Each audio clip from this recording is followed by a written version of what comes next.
Introducing Peacock, the new free streaming service from NBC Universal. It's hit movies, current shows, live sports, trending bits, and timeless hits. And that's why you can't not watch. Peacock. Watch for free, upgrade for more. Stream now at peacocktv.com. Law & Order SVU streaming now.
Secure your tinfoil hats, buckle down tight, and hold on loosely as we soar over the rocky tops of the La Platas on a rocky mountain high.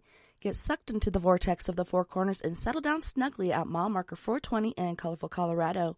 It is Sunday, February 16th, Monday, February 17th for those of you across the pond and beyond. Welcome to We Are Paradox Media's Late Night in the Rockies.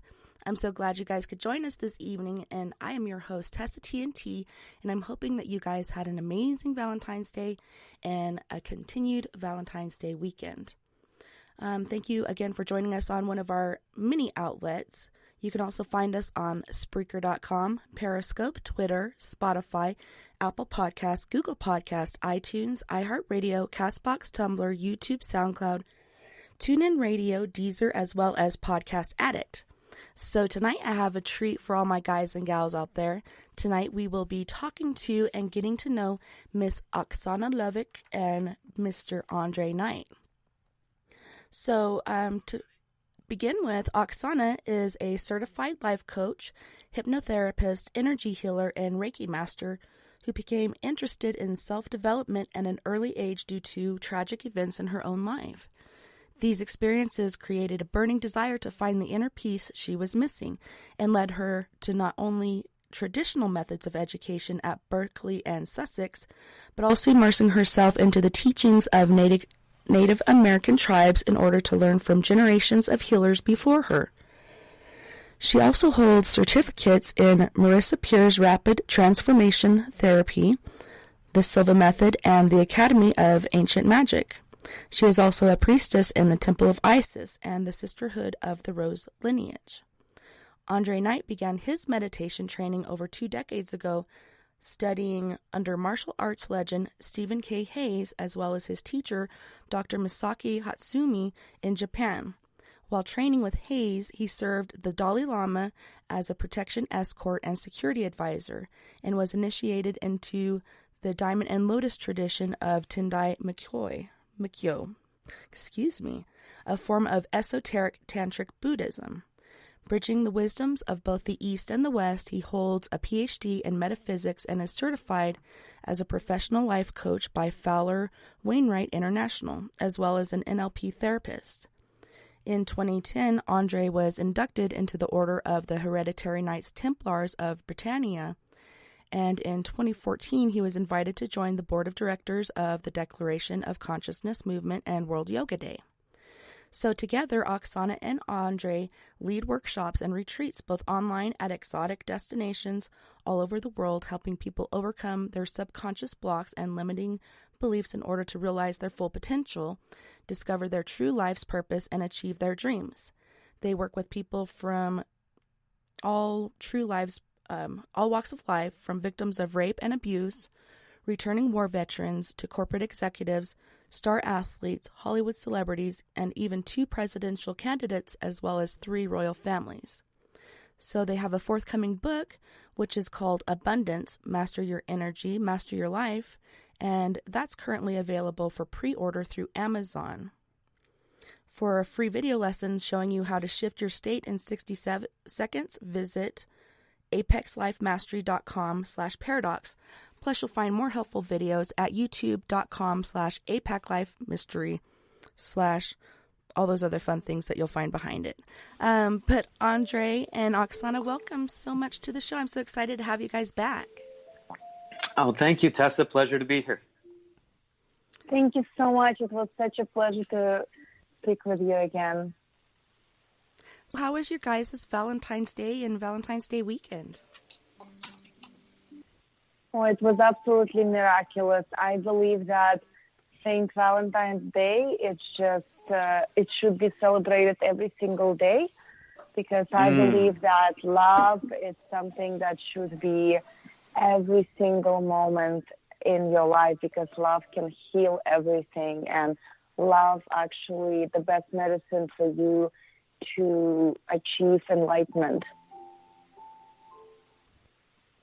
And it is true, Valentine's Day should be every day, and everybody's like, what's the big deal on having this day? But, kind of in the world we live in today, you got to set aside some time, and I don't believe in scheduling and stuff, but, I've always liked Valentine's Day.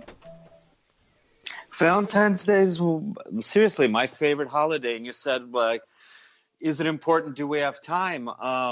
You should make the time, because anything you do in life, and I think this is going to be the theme of the show tonight, is done that much better when it's done with love and intention and positive energy behind it. It's so true, and you should take those little steps every day to show that person that's special to you, or yourself, how much you love them and how much they really mean to you. But yeah, it is a fun holiday. And even if you happen to find yourself single on Valentine's Day, spend some time and appreciation every day, not just Valentine's, but loving yourself. The most important relationship we have, and the one we most often overlook, is the one with ourselves. Yeah, and I think that's it's important. Actually, go ahead, Oxana. Yes. So also I want to add that when you master loving yourself, then you often attract the person that you are happy with. And that is why those who don't have somebody yet, they shouldn't feel bad about it. Maybe it's the perfect timing for them to find the connection and the relationships with yourself, so that you attract not just any relationships, but the one that truly fulfill and make you happy and create miracles in your life. Mm-hmm. Yeah, and it's important to find, like you said, that love within yourself. And my boss, back when I was 21 and a single mom and hadn't dated in a while, and I'm just like, I think I'm attractive. What's wrong with me? Why isn't anyone approaching me? And his name was Lars Bjorkovich, and he was a very wise man, but he told me you have to find that love and that happiness within yourself, because people are attracted to happiness. And I think it's so very important to find that, instead of trying to find happiness through other people or things, that within you is where you'll truly find it. And then, like he said, it's like a magnet, and people are attracted to it. Well, the irony, Tessa, is if you are single, you will finally attract that perfect person. Like we say, when you're ready. Well, what does when you're ready mean? It means when you've already found the wholeness within yourself.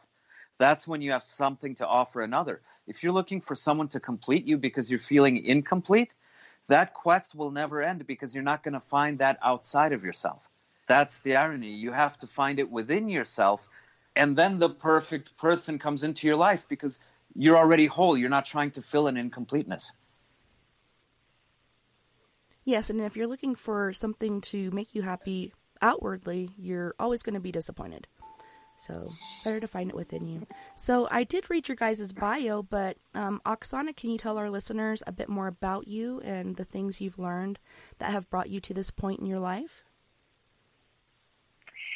Yes, I was always interested in self-development because I had lots of traumas from the past, deep limiting subconscious beliefs that I was working to eliminate for many years. And what I found and discovered is that we are definitely the creators of our destiny. And if somebody doesn't believe in it, it's actually an ignorance. The faster we awaken to the knowledge that every single thing that is happening in our world is our responsibility, the faster we can create the life of our dreams. And I've observed so many different people all around the world, and I literally see how it works. Those who expect miracles have miracles. Those who are open to receive love and blessings have love and blessings. Those who believe that they don't deserve it actually don't have it. And what I've noticed too, since I studied psychology, that sometimes psychology can be a great subject to study, but it's a lot of theory, and that's why people often get misled. I've noticed that one simple thing that we need to change is literally the relationship with yourself. It's about what you think you can have, what you think you are, and what you can bring into this world. As soon as you change those three things, you change your reality. You change your personality, and then you change your personal reality. Mm-hmm. Literally, the world around you begins to change. What people call good luck, good circumstances happening to them, meeting just the right people at the right time. This is all a reflection of what's going on inside in your inner world. We actually talked quite a bit about this the last time we were on your show. And for those that are interested, it was the December 22nd episode right before Christmas. But it's so true. What separates, I've studied this for a long time as well, what separates a lucky person from an unlucky person, if you really delve deep and start talking to them and start asking the right questions, it's the inner world. It's the dialogue going on the inside, which shapes their perception of the outside world. And all the outside world does is fulfill your expectations. It reflects back to you what's already happening on the inside. So all change truly begins from within. And change is the only thing, to me, that ever stays the same. Things are constantly changing, and people are changing.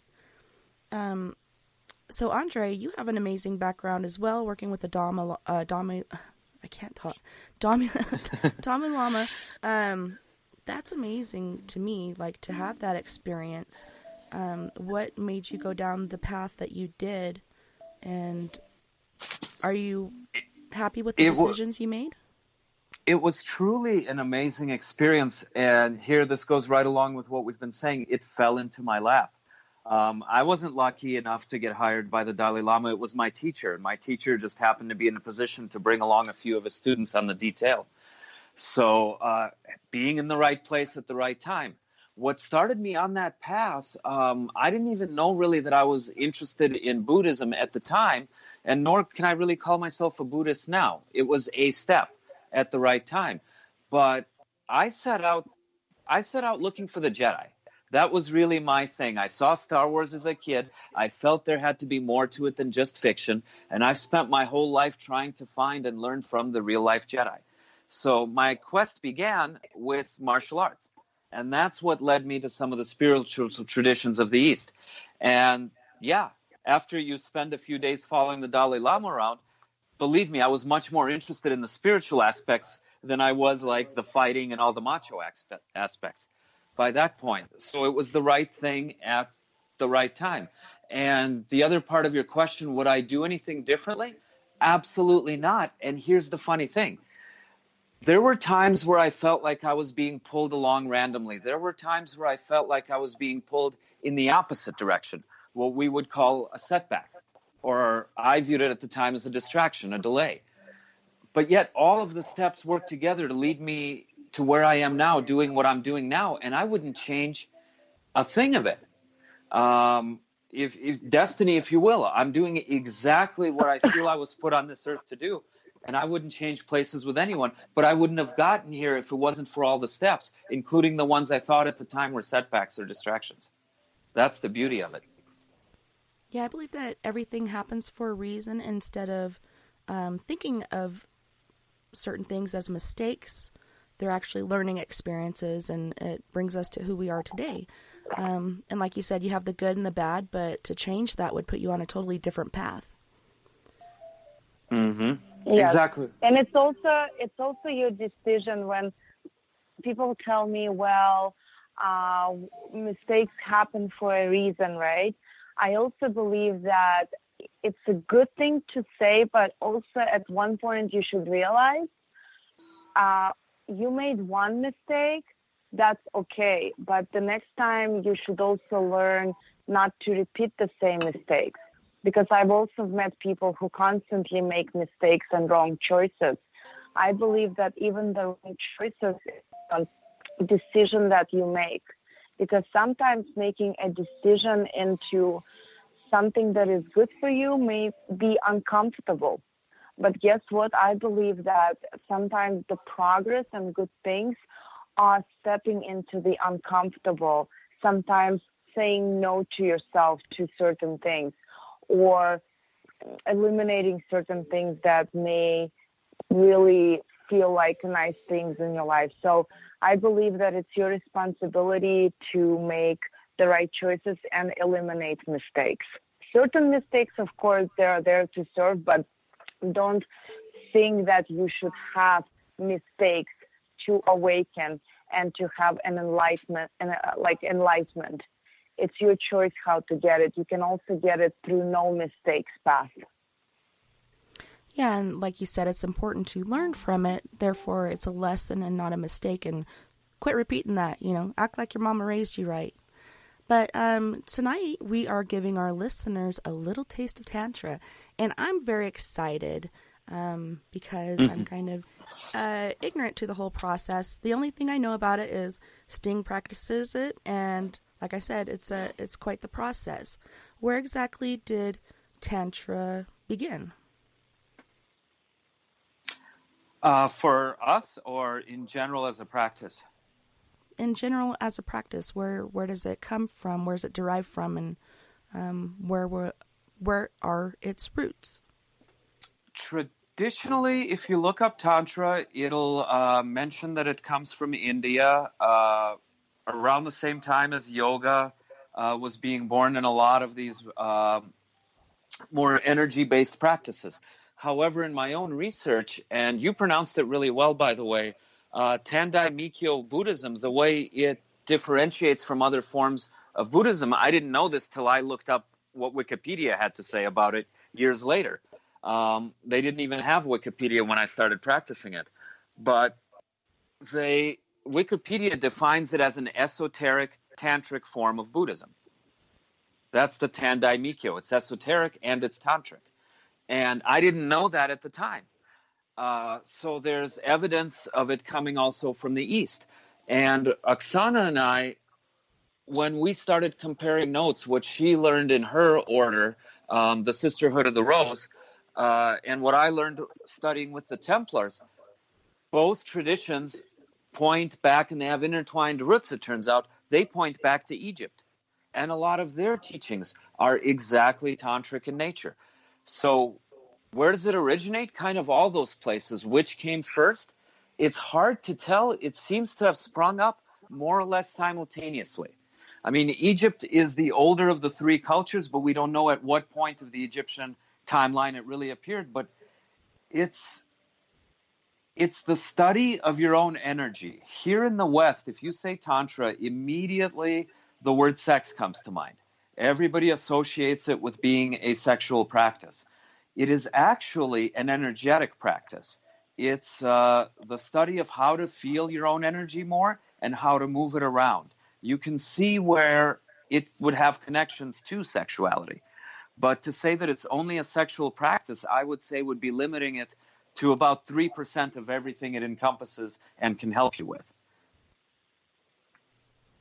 So before I get into how you guys began practicing it, I'm just dying to know, how did you guys meet? And when you met, did you feel like you had already known each other?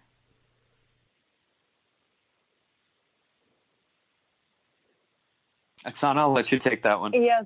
So, yes, absolutely. I literally, we actually kind of prefer not to share our personal information, but I definitely felt like when I met Andrei that we've met before, and our first conversation was actually about our goals for the future, and we were so impressed how we had exactly the same goals.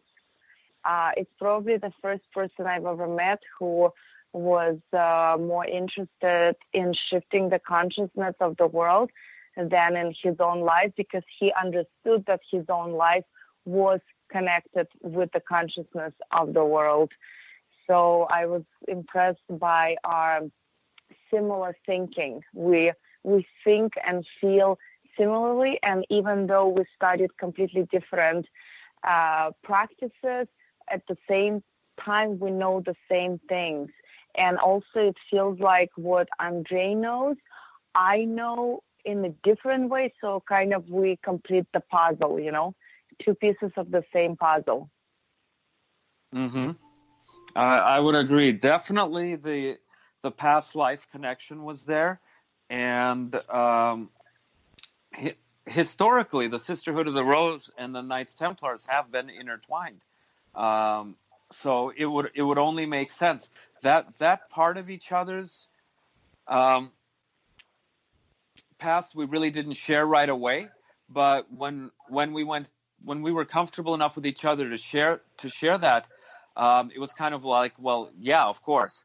Like neither of us was surprised because we had already seen so many common memories from the past.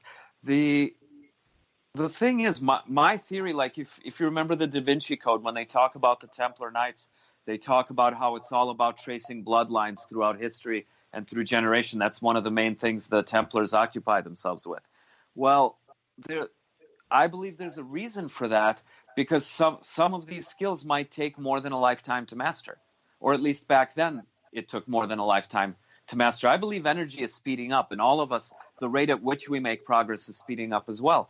But it would make sense that they're fascinated with bloodlines because some of these skills take more than a lifetime to master. So, of course, recalling what you did and what you learned in past lives is a big part of the practice.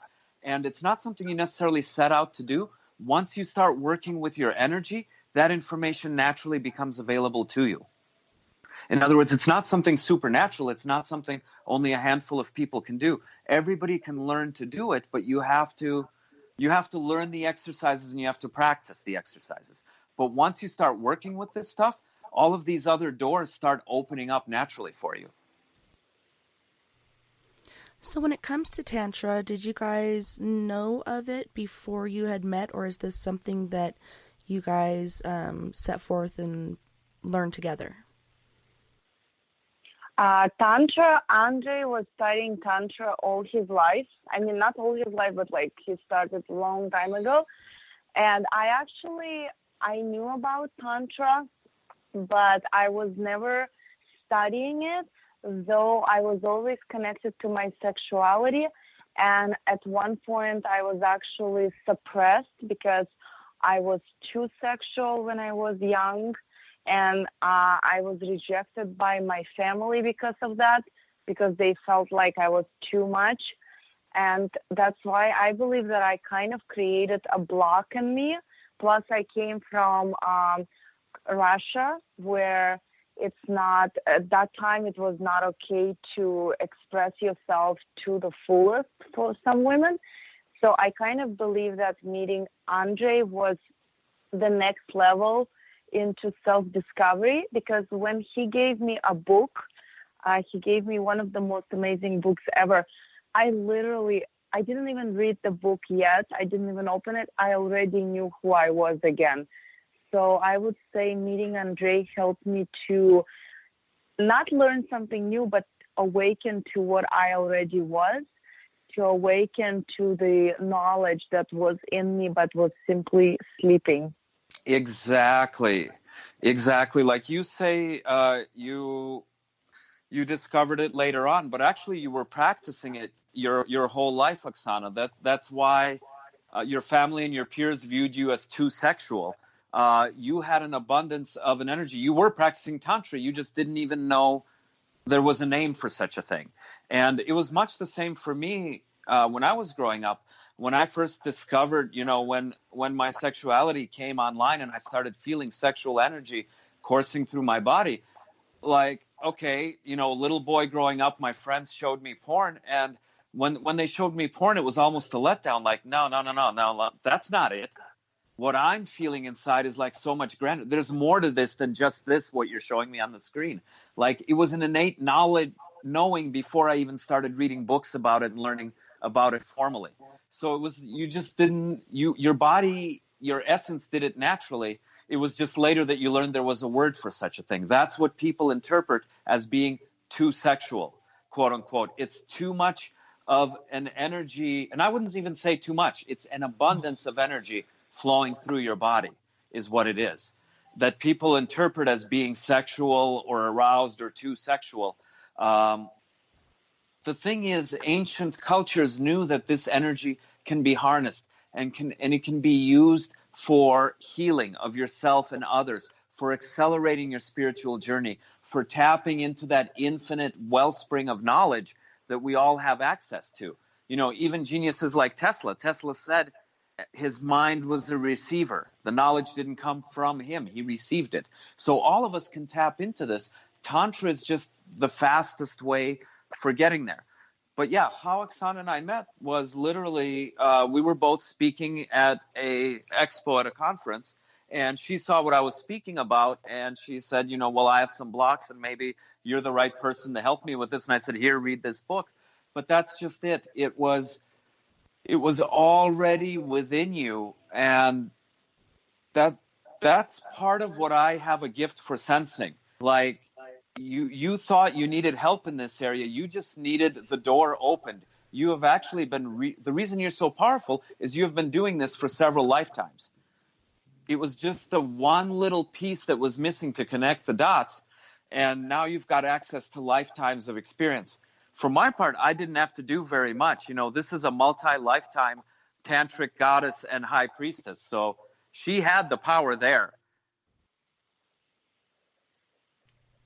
Yeah, and it is sad how, our world today makes, nudity dirty or sex a dirty thing when it's really all natural, And my kids will get freaked out because I like to sleep without pajamas.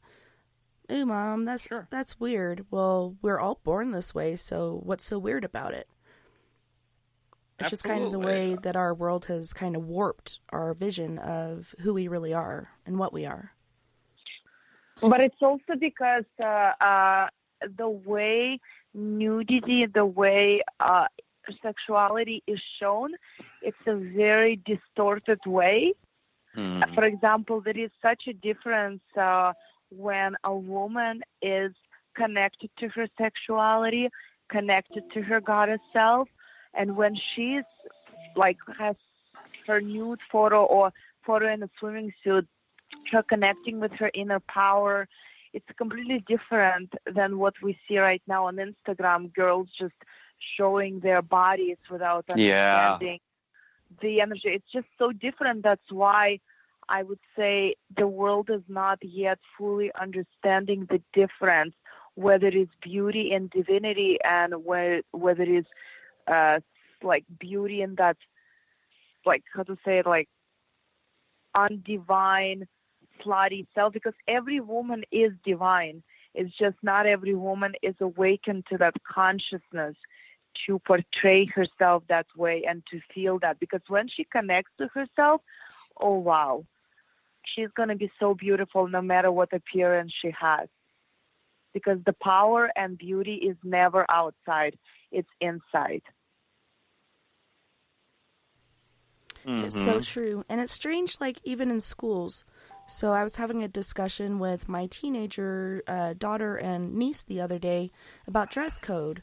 For girls, you can't wear spaghetti straps, you can't be showing your shoulders, but they allow the boys to run around with these tops on that are, showing their shoulders and their arm muscles. Why is it different for the guys than it is the girls? And, also when somebody does begin their sexuality, when a male does it, it's looked upon highly. When a female does it, you're a slut or a whore. It's thought of as less kindly than a guy, It's really weird, these different realms that we are in today. Well, that's exactly it. Sexuality is so repressed, and it's like we grow up being repressed, and then we inadvertently pass it down to our children. I have specific examples for both of what you brought up. One, I saw a post on Facebook, and I just felt compelled to write in. And it was strangers. I don't even remember why it showed up in my feed, but it was this girl. She wasn't wearing a bra. She was either 14 or 15, but around that age, like late junior high or early high school. And she wasn't wearing a bra. Her nipples showed through her sweatshirt. She got sent to the principal's office and then sent home. And people were debating whether it was right to send her home or not for being too sexual. And I couldn't help but comment. Even though these were strangers, I'm like, why is the word sexual even entering the conversation?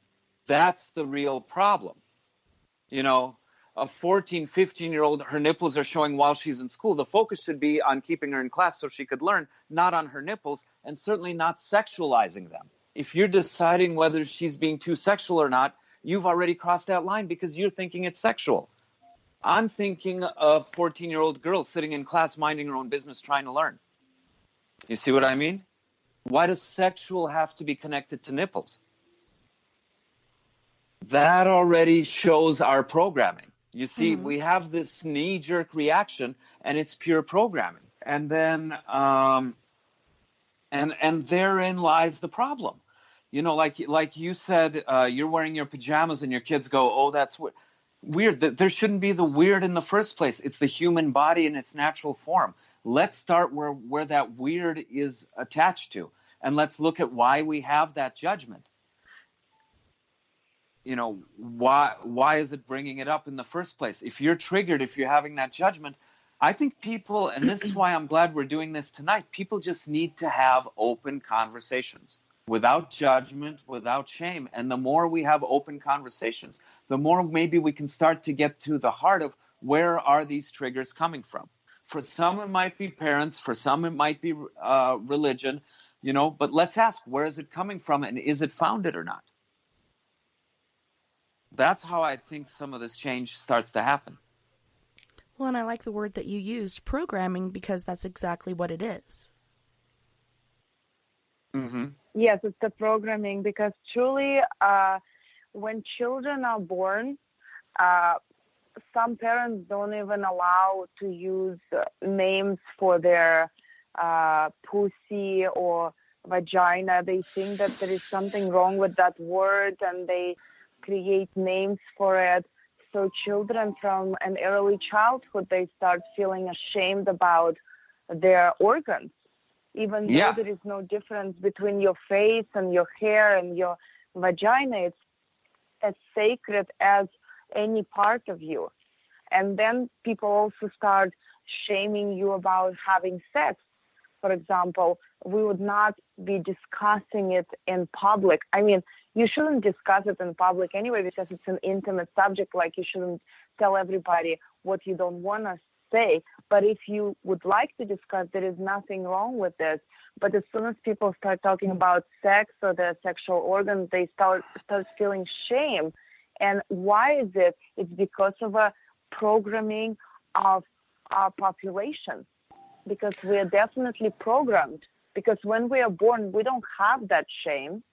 We're actually very free, and we even ask questions all about our sexual organs. We ask freely, but it's our parents unfortunately instill us those programs, because they're also victims of victims, because they probably had the same programming from their parents.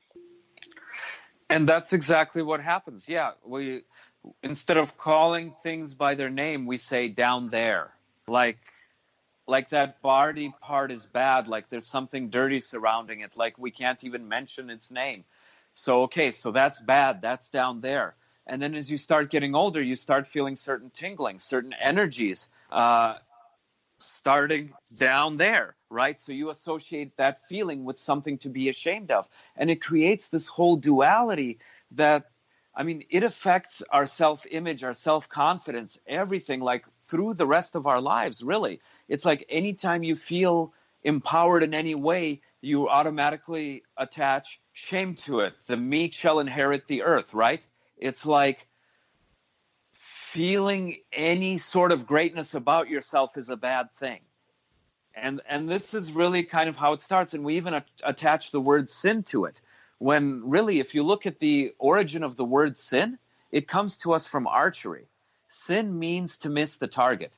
You can hit the bullseye, you can hit to the side of the bullseye, but still on the target, or you can sin, which means your arrow flies to the side. That's what sin means. It means to miss the mark, to settle for less than your true potential. But somehow it became associated with feeling your power. You mentioned Sting practices Tantra. Okay, has anybody noticed that Sting looks damn good for his age? That he's accomplished a lot of things beyond just music. He's a scholar, he's an artist, he's a mathematician. I forget everything he's into, but the man is equally a genius in like 4 or 5 areas, not just one. Maybe there's a connection because he's devoted years to understanding, harnessing, and playing with his personal power. And it's absolutely connected to your sexuality. The difference with Tantra is it doesn't stop with your sexuality. It's a good place to begin, but you don't just end there. And that's to give you an example of the connection. Like people say, well, I'm not sure if I buy into all of this new age stuff. I'm not sure if I believe in energy. I'd like to. I'll always say, have you ever been sexually aroused? Have you experienced what arousal feels like? Guess what? That's energy. So you felt energy. You can agree that it's nothing paranormal. It's part of nature. Now we can go from there. And it's funny, like you were saying with religion or your parents' teachings due to what they were taught, how that forms us as well. I, as a child, sought out religion, so many different ones, trying to find answers. But I find myself going away from the whole organized religion thing and focusing on my spirituality. And, for me, my church is in my kids or in the forest or whatever. But it's, yeah. Go ahead. No, finish your thought. Yeah, but I'm just saying the different things, sins and certain things that they teach us are wrong. A lot of them really shouldn't be. Like, you should not be ashamed of your parts or, having that relationship with yourself, freeing that energy. And, the only thing that I really teach my kids about it is that's something you do in private. You don't do that in public because other people don't want to see it, but you should be free to do that, because I think people that generally have those pent up energies and have no real outlet for it end up doing or making really bad decisions. Mm-hmm. We get asked a lot, can you study Tantra and still be a Christian and still be a Catholic? I'm intuitively drawn to this, but I don't want to go against my religion. That's the thing. I don't think people are. Oxana can tell you, as a member of the Sisterhood of the Rose, Mary Magdalene was a member of the Sisterhood. What do you think she was practicing with Jesus at the time? If a man is described as being able to perform miracles, where is he drawing the power, the raw fuel to perform those miracles from?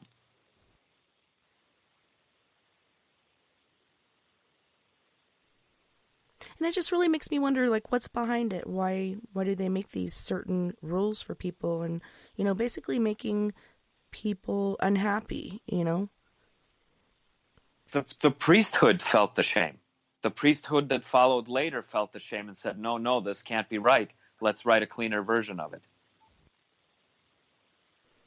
So if a person is interested in getting into Tantra, what are the first steps that they should take forward to get into this practice?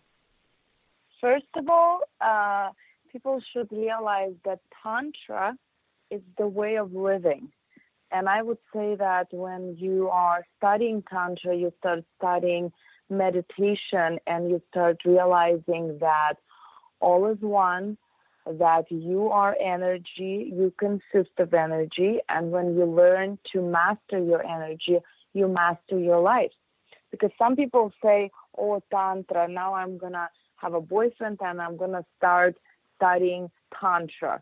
I would say it goes far beyond that. It's like when I read Osho book, many of his books, I was like, wow, I don't see that I'm learning so much about sexual energy rather than I'm learning how to master my mind. It means that disconnect from my mind, because interestingly enough, any connection that we have, unless we master our mind and disconnect from it, we will never be fully aligned with another person. Because it's like Osho said, even in relationships, unless you master your mind, there are 4 of you. 2 of you experiencing on a physical level and 2 of you constantly making judgments about how it should be and how it should not be. So unless you master that inner talk and stop allowing it to decide how you feel about the other person, you can never practice Tantra truly. Because Tantra is really being aligned with your energy, understanding that you are far greater than this human experience that you're experiencing. You're much bigger than that, and allowing literally with your partner or with any person you come into contact with, have an energetic connection rather than judgmental connection. And then you can experience oneness with another person, and then you may experience the most amazing orgasm, because it's not going to be 2 people, it's going to be 1 person, because there will be no more mind. Well said. I really do agree that, and it seems to me that when you're with that person and you do become one, it really is more fulfilling than to go out and just be with random people, because you don't have that connection or that oneness. And that's why it's so important to realize it's not only going to happen through practicing sexual things. It's very important to use the tools that Tantra gives you in the bedroom. But the first thing that you need to realize is how your energy works and how it affects every area of your life, and then go into disattachment from your mind. Because only while disattached from your mind, you can experience energy to its fullest. Because if you're still connected to your mind and you allow everything that it says to affect how you feel, you cannot be fully present. And to achieve that level of oneness, you have to become fully present. And that's why Tantra is a way of living. It's not something you just experience with your loved ones sometimes. It's the way you should be living. You should have an orgasm every second of your life. You should be living in a state of ecstasy. Yeah. To give you an example, one of my favorite workshops that we teach is about tantric eating. Just having a strawberry in your mouth and spending some time getting to know the texture, the temperature, not just the taste, but even the taste. A lot of times we're so busy chewing and swallowing, we forget to really feel things and taste things. So, if you can become aroused from having a strawberry in your mouth, if you can have an orgasm from how wonderful it feels to hug a tree, now you're getting somewhere. It's not just with a partner, and it's not just in the bedroom or in a sexual context. The word aroused, if you look it up, it's actually really interesting. It says to awaken the senses to the point of perception. And you can look this up. This isn't a tantric text. This is Merriam-Webster, the online dictionary. To awaken the senses to the point of perception. It means all the senses, touch, taste, smell, and also sexual arousal. Just to give you a definition from a yogic standpoint, you know we have the 7 chakras in the body. Chakra means energy center or spinning wheel of light. So what you feel as sexual arousal is one of your chakras coming online. What you feel as orgasm is that chakra vibrating now to its fullest, to the point that the rest of your body starts vibrating along with that frequency. That's 1. You have 7. And plus they work cumulatively. So it's an exponential effect. Just to give you some idea of what Tantra is about, it's about using all 5 of your senses and all 7 of your chakras. And in a way, playing your body, more so playing your energy like an instrument. That's what it's really about. And then when you get to the more advanced levels, well, now you've got 2 instruments. Now you've got an orchestra, you see? Now you've got even more energy and even more dynamics to play with. So you're talking about steps. Are there certain steps in Tantra?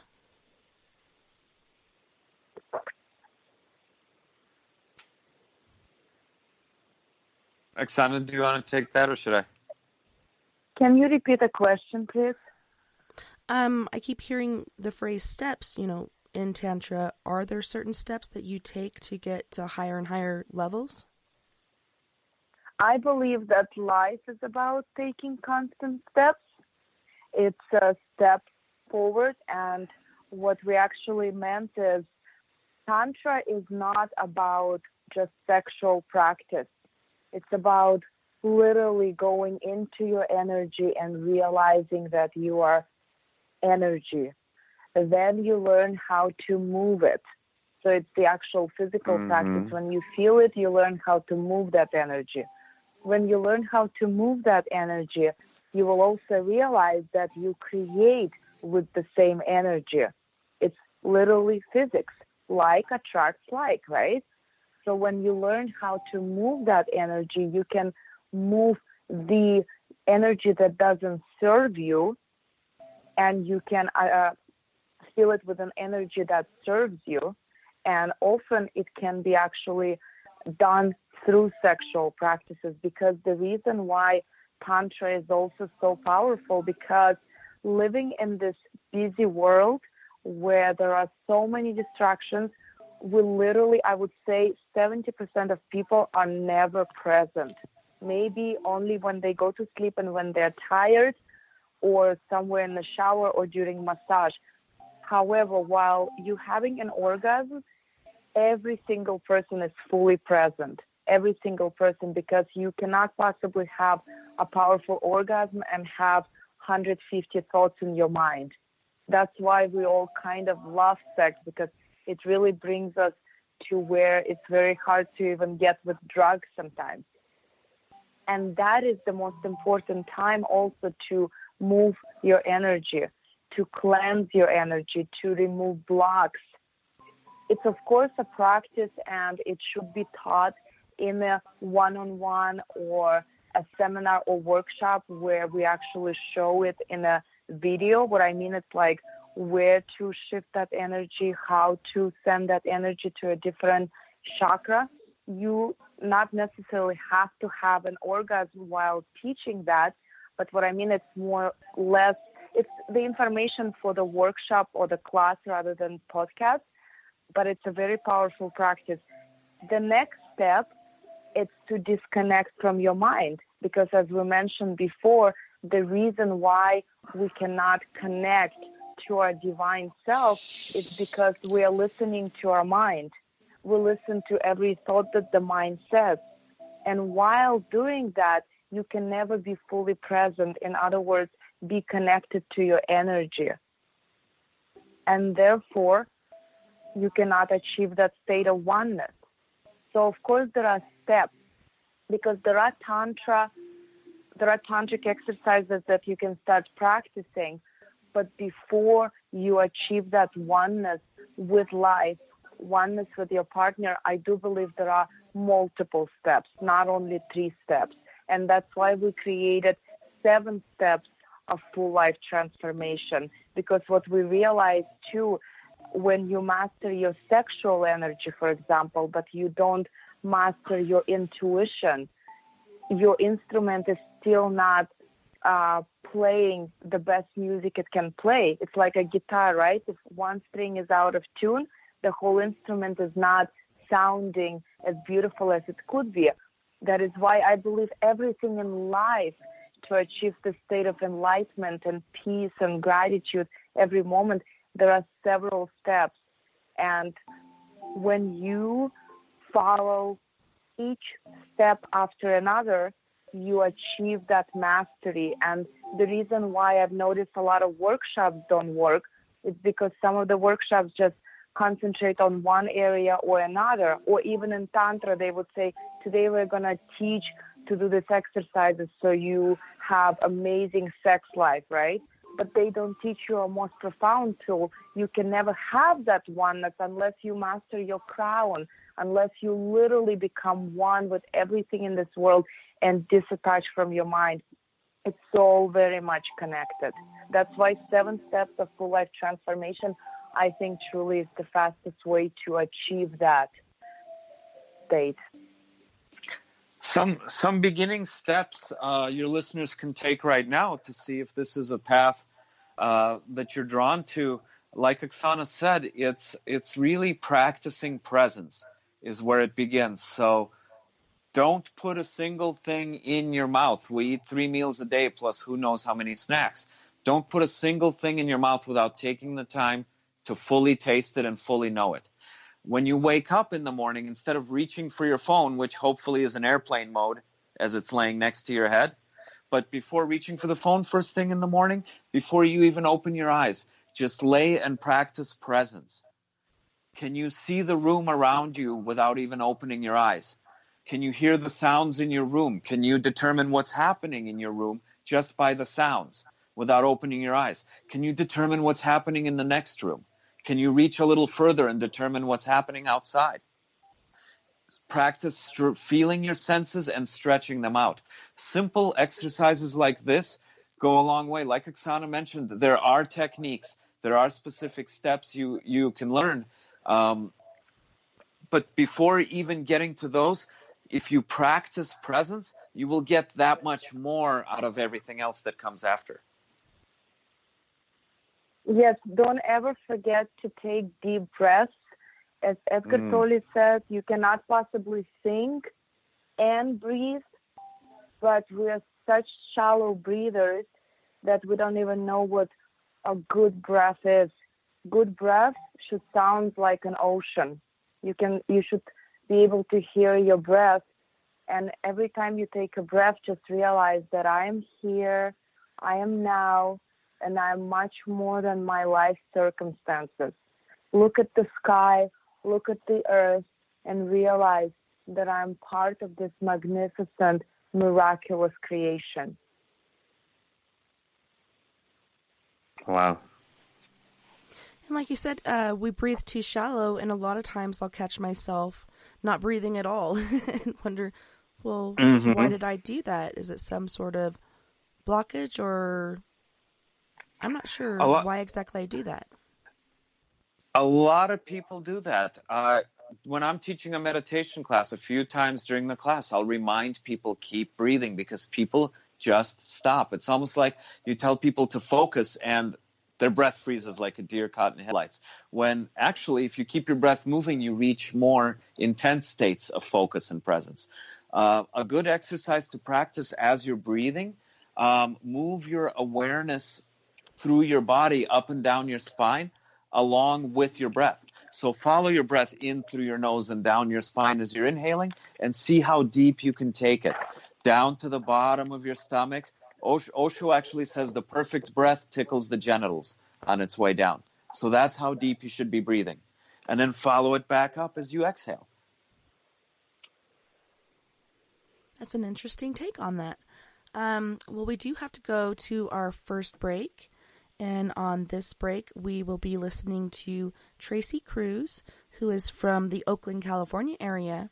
and she'll be singing this break, Joyful Rain, and she'll also be joined by Lonnie Dotson with Flowers and Candy. You guys don't go anywhere. We'll be right back right after this.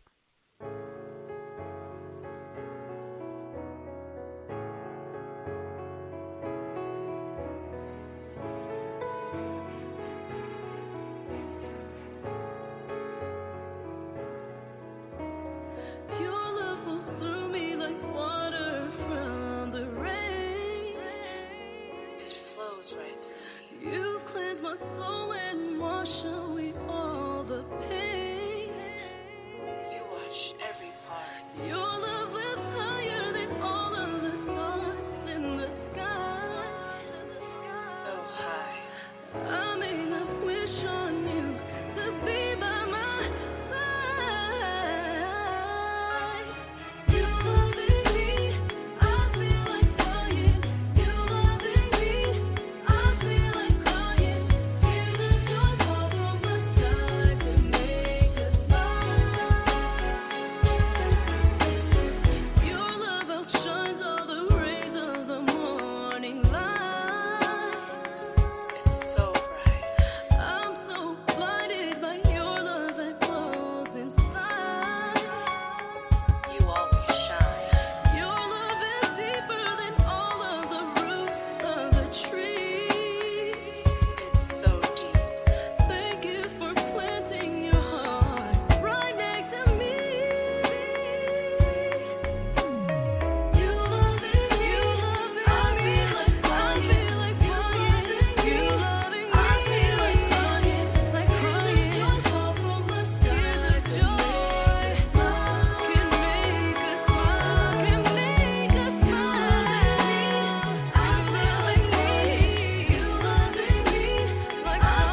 I met you, my life changed.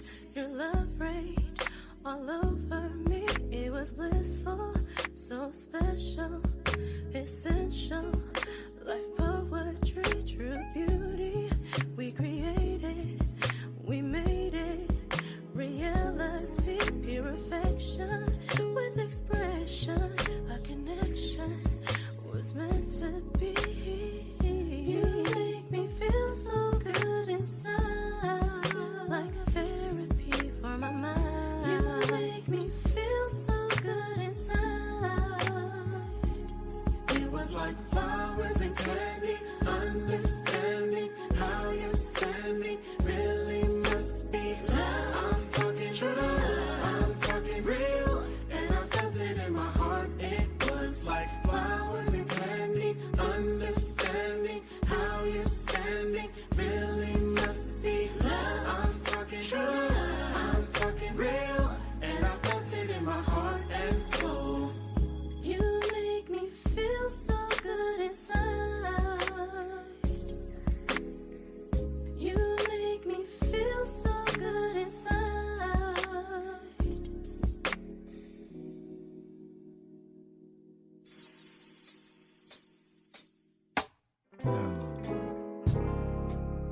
Now what is this that's happening?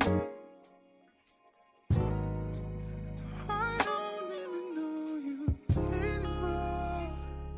Oh, yeah, changes moving through everything.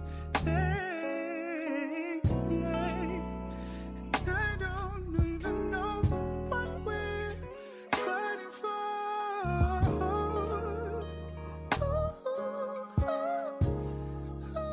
Our bright days turn to sleepless nights. Our loving ways have turned to endless fights, and we can't seem to compromise. We try so hard to make things right. Yesterday,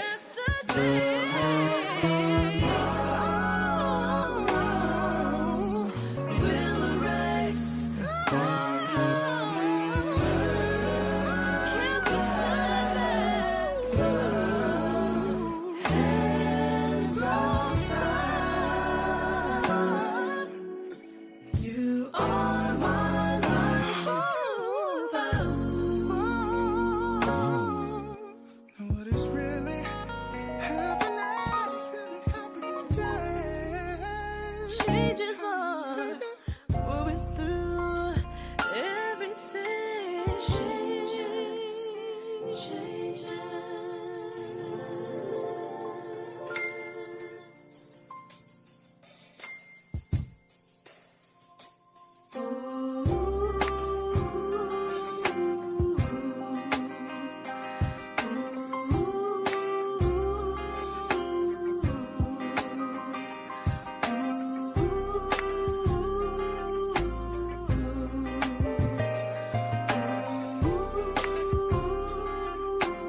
Thanks so much for joining us tonight on We Are Paradox Media's Late Night in the Rockies. Tonight we are joined by Oxana, Lovich, and Andrei Knight. Welcome back, you guys. Thanks so much for being here and teaching us about Tantra. Oh, thank you. So happy for this opportunity to share. Thank you so much. It's a pleasure. So I'm just sitting here racking my brain. What questions can I ask about Tantra? And I don't even have a clue as to where to start. Do you think when somebody decides to get into Tantra that this person should be aware of their different energy points in their body and have their points cleared? Absolutely. That's a big part of what the practice of Tantra is, actually. In the beginning, it's discovering your energy blocks, clearing them, and working on ways to amplify your energy. That's exactly what it deals with in the beginning, and a big part of why people should consider getting into Tantra and learning about it is not just, like Oxana said before the break, it's not just about being better in the bedroom. Though believe me, you learn to feel and work with your energy, you're going to be the most incredible lover that your lover and you have ever experienced. So that goes right along with it. But the biggest draw for really getting into Tantra is to heal wounds, is to get over blocks, is to empower yourself in other areas. Without exception, every single one of my clients that I started working with, within 1 to 3 months, saw a huge leap or increase in their careers. Without exception. Because once your energy starts flowing, everything in your life starts flowing too. So yeah, there's the lure of better sex, but really, there's not an area of your life I can think of that Tantra would not enhance.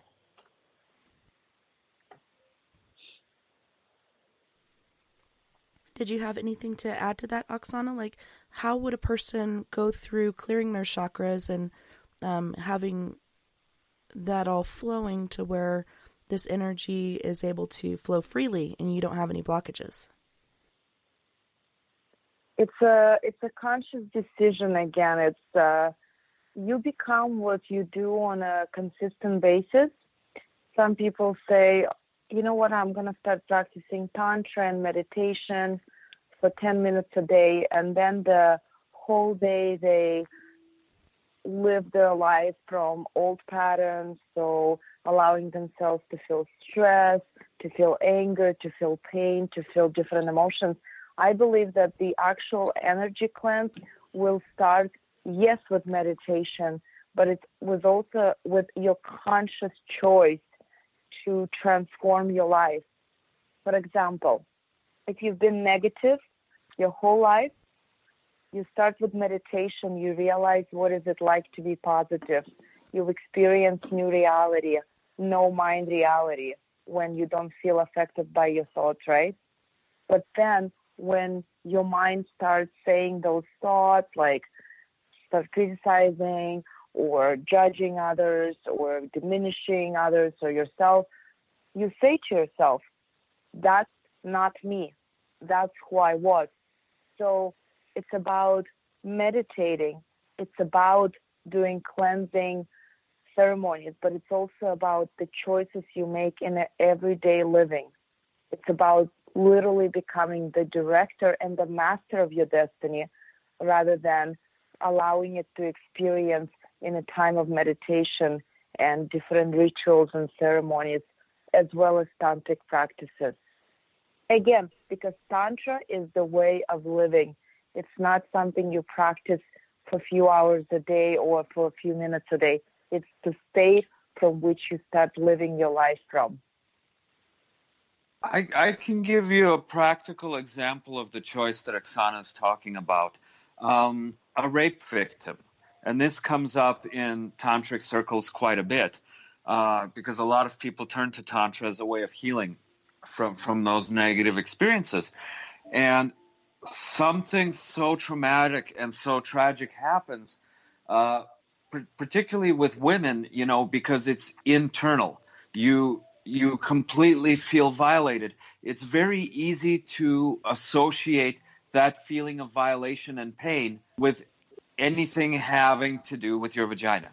So going forward, the moment you think of sex, you feel attracted to someone, you think, well, I have to overcome this trauma in order to relate with this person sexually. I have to get past my trauma.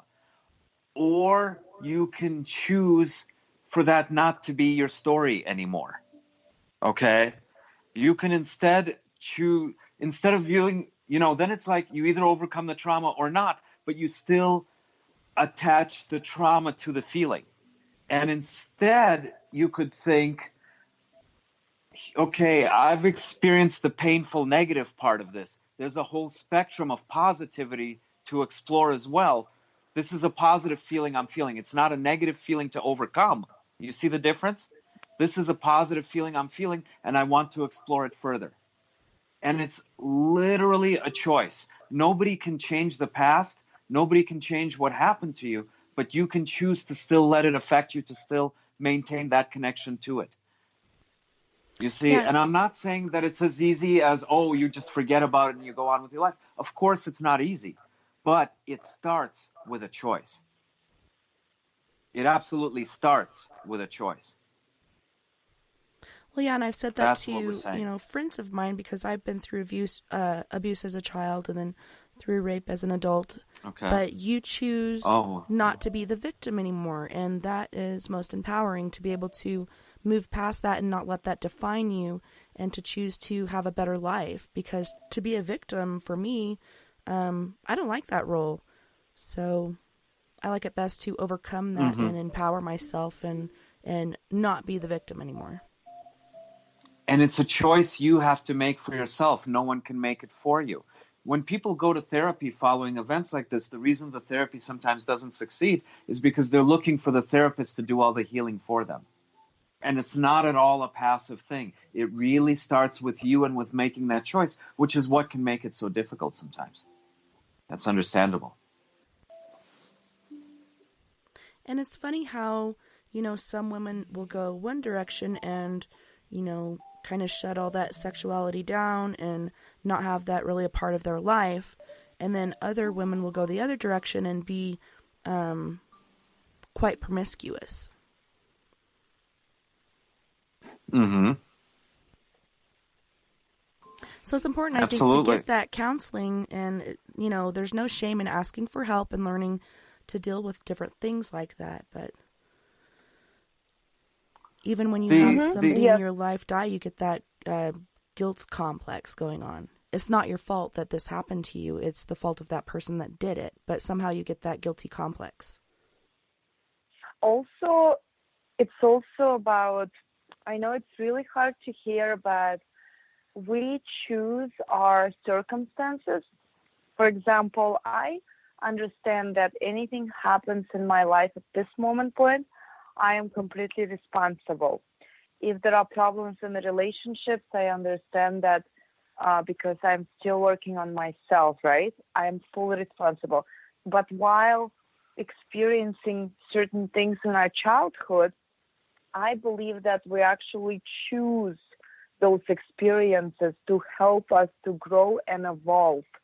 Because I lost my parents when I was a very young girl, and at first, of course, I felt like a victim of life. I didn't understand why my parents were taken, right? Why were my parents taken from me? And I actually did many past life regression therapy, and I met my parents during different ceremonies, and they actually assured me that we decided it to be my story. We decided for me to stay by myself since an early age, because I would say right now I am strong, I'm powerful, I'm independent, and I see a lot of people who grew up with their parents and the parents gave them everything and they're lacking those skills. Since 16 years old, I was on my feet and I was creating my future. Since that day forward, I never stopped. I was so ambitious. So I believe that rape or any traumatic experiences that happen to us, especially in early years of our life, actually the biggest blessings for us. And those who realize it are the ones who awaken faster and evolve faster, because the traumatic experience in our childhood are the biggest drive for us to awaken, to achieve the state that some people live their whole life and they don't achieve it. Some people, my clients, and they're 60 years old, they ask, "You're so young, and how can you be already where we are not yet?" Because the drive that was in me to eliminate those limiting beliefs and traumatic experiences. So I would say if something happened to you in a childhood, like rape or loss of something, see it as the biggest blessing, because this is what will going to take you so much faster. Edgar Tolle said the same thing. Usually, and most often, people with pain bodies, and he names it as a pain body, and he himself had such a strong pain body that he was very close to suicide, are those who destined to awaken a lot faster, and most often to teach those who are not there yet. So we're actually very blessed. Well, exactly. That's what I wanted to add. In my experience, people that have overcome some kind of tragedy in their lives, like you, Oksana, those are the people that go on to make the most powerful leaders, teachers, healers. The people who really make an impact, a meaningful impact in the world, are usually people that had to go through a bunch of crap to get there themselves. It molds you. It absolutely molds you and empowers you. We all overcome a hardship of some kind. I don't think anybody has a perfect and easy life. It's we choose which lessons we need to learn to give us the tools that we're going to need later in life. Mm-hmm. People talk about free will versus destiny. It's kind of both. It is destiny, but guess who gets to choose the destiny? We forget how much control we have. We pray to external gods for the rain to come because we forget that we have the power to make it rain ourselves. All Native American rain dances are actually about experiencing what it feels like to be rained upon. It's not the dance steps they make. It's not the songs they chant. It's about the feeling they're feeling on the inside of it raining on them. So you see, it seems like they're praying to external gods. They're making the rain themselves. Well, and Oksana, you actually took the time to learn from different Native American tribes. Do they use, like he was talking about, the rain dance, and I've been to several powwows. I live in the Southwest where we have ancient dwellings and such around, but just being there for these powwows and these different dances they do. Like in the spring, they'll do a bear dance, which is where a lot of people find their mates and such, but it's just very interesting. I've been to bear dance. Yeah? Did you like it? Yes.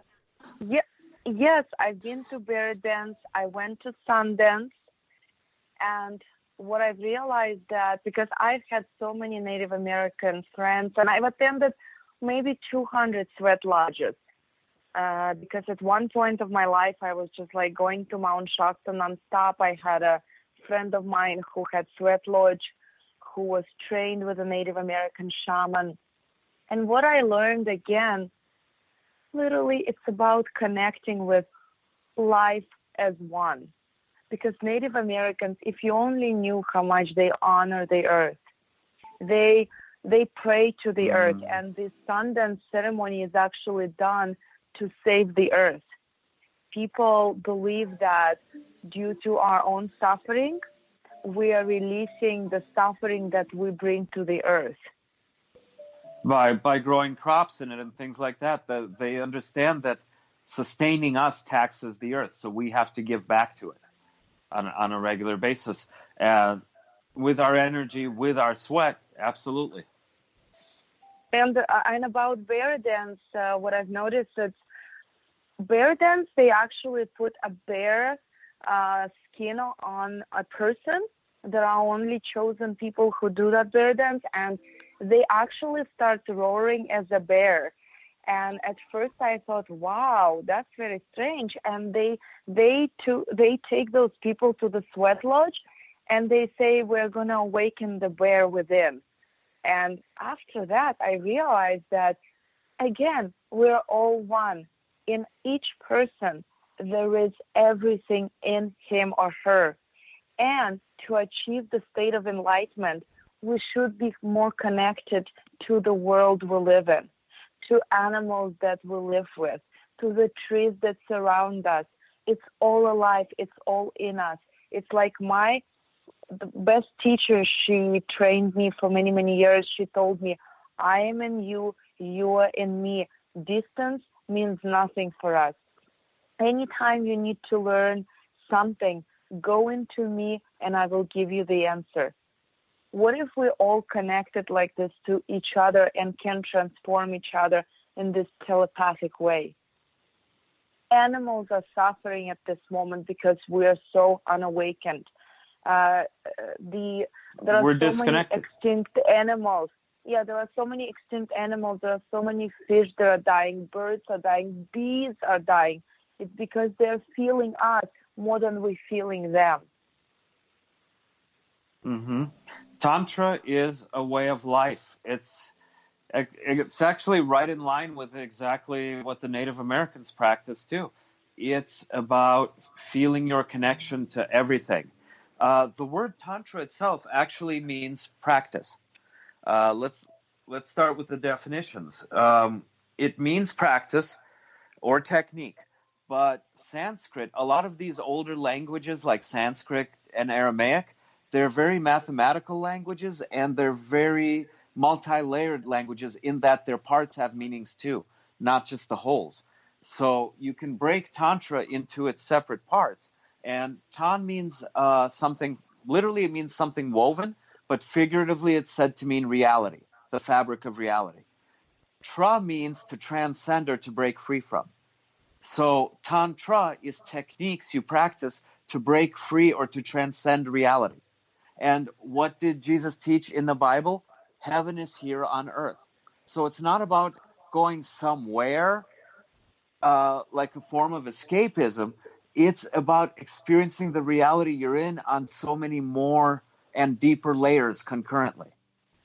Heaven really is right in front of us when you can have that deep connection with an animal or with a tree or with a waterfall. You truly are in heaven. And that's what Tantra means. It means to experience your world on a completely different level, or on levels, I would say. Yeah, and when kind of going back to what Oxana was talking about with the bear dance and such, to me, in my mind, when I'm there at a powwow and I'm witnessing, this Native American dance, I see a picture of the earth with the magnetic, poles and the layers just going in and out of itself. And when I see the person out there dancing, just the energy that comes off of them, to me, I'm imagining the same thing in my head. This person dancing with the whole magnetic waves going through them and then through the earth and then back through them again in a circular motion. You're not it's pretty imagining intense. it. And that's you're not imagining it. That's exactly how it looks. People dismiss a lot of this stuff as imagination. They think, no, it can't be. It couldn't be that I'm spot on. You're exactly spot on. Your intuition is the truth. We have to just start trusting it more. It's known as a toroidal field, is what the shape is called. But you can go on Google right now. You can type in human electromagnetic field and click on images, and it'll show you a toroidal field. And then you can type Earth's electromagnetic field and go to images, and you'll see the same exact thing. It's for a reason. It is the same thing. The reason we're having so many more earthquakes now and hurricanes, and the severity is getting worse. Sure, there's climate change going on, and whether you think it's man-made or not, it's happening. I think it's both, which is why we should be concerned, but it is happening. But in addition to that, there's also the energy and the vibration that we're sending out. And that's contributing so much more than the gases in our atmosphere. The energy we're radiating out, the earth is simply responding back to it. All the war, all the fear, all the chaos, all the scarcity. That's what we got to get under control. We're transmitters. For humanity to undertake the next step in its spiritual evolution, we have to realize and accept that we are transmitters. We are always broadcasting. And it is our responsibility to clean and to consciously choose that frequency that we choose to vibrate out. It is not only our birthright and our power, it is our responsibility. In ancient Vedic times in India, just like this today, we brush our teeth, we take a shower before we go out. And if anybody doesn't do that for a few days, you're going to look at them funny when they walk by. It used to be considered poor hygiene to go outside in public without meditating first, without cleaning your energy. You don't go out and mingle your energy with others. That used to be the norm in older times when we weren't as distracted.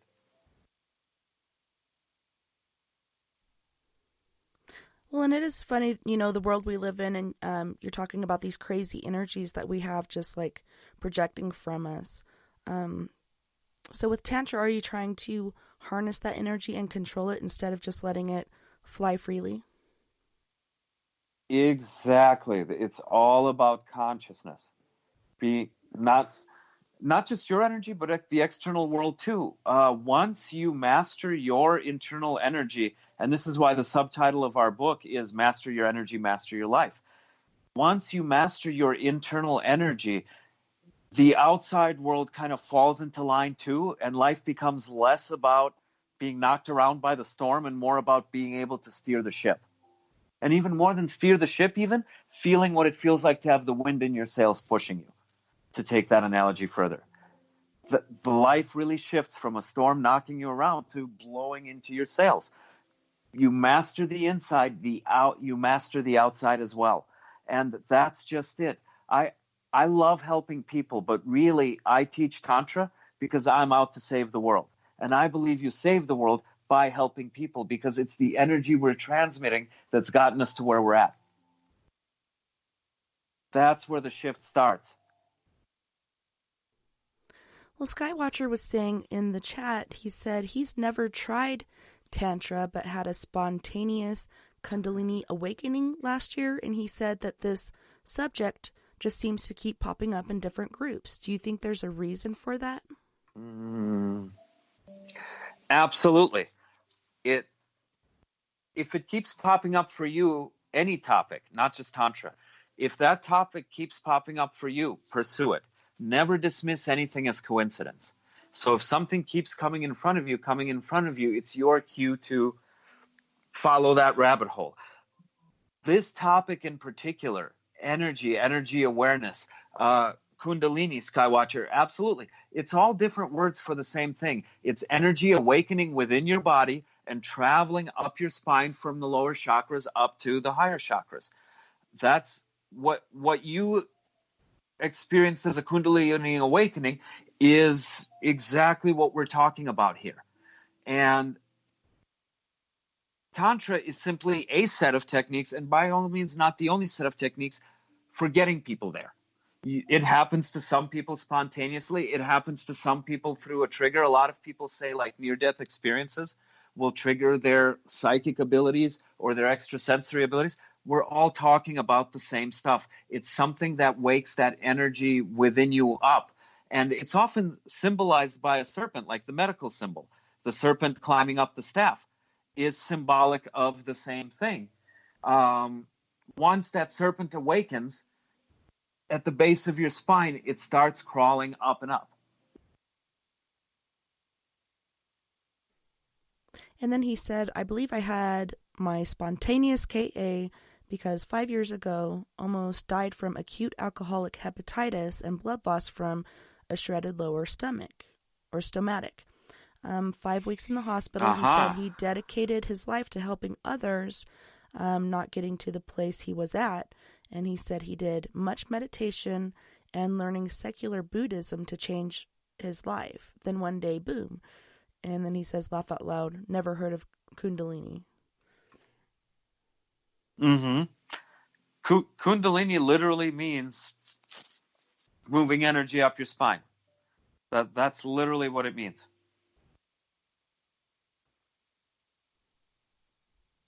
I've never heard of it till now. Very interesting.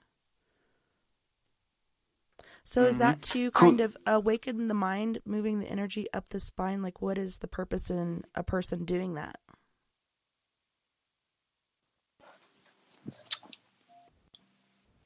I would. Okay, it's not so much that the higher chakras are higher, like more important in any way. You know, they're higher if you're standing up, certainly. But if you're laying down, not necessarily.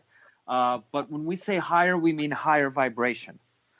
And for those of us whose consciousness has been primarily focused in the 3D and within our physical bodies the most, it's often easier to start working energetically with the energy of what we are calling the lower chakras because they're more closely in tune with the frequency of the physical world.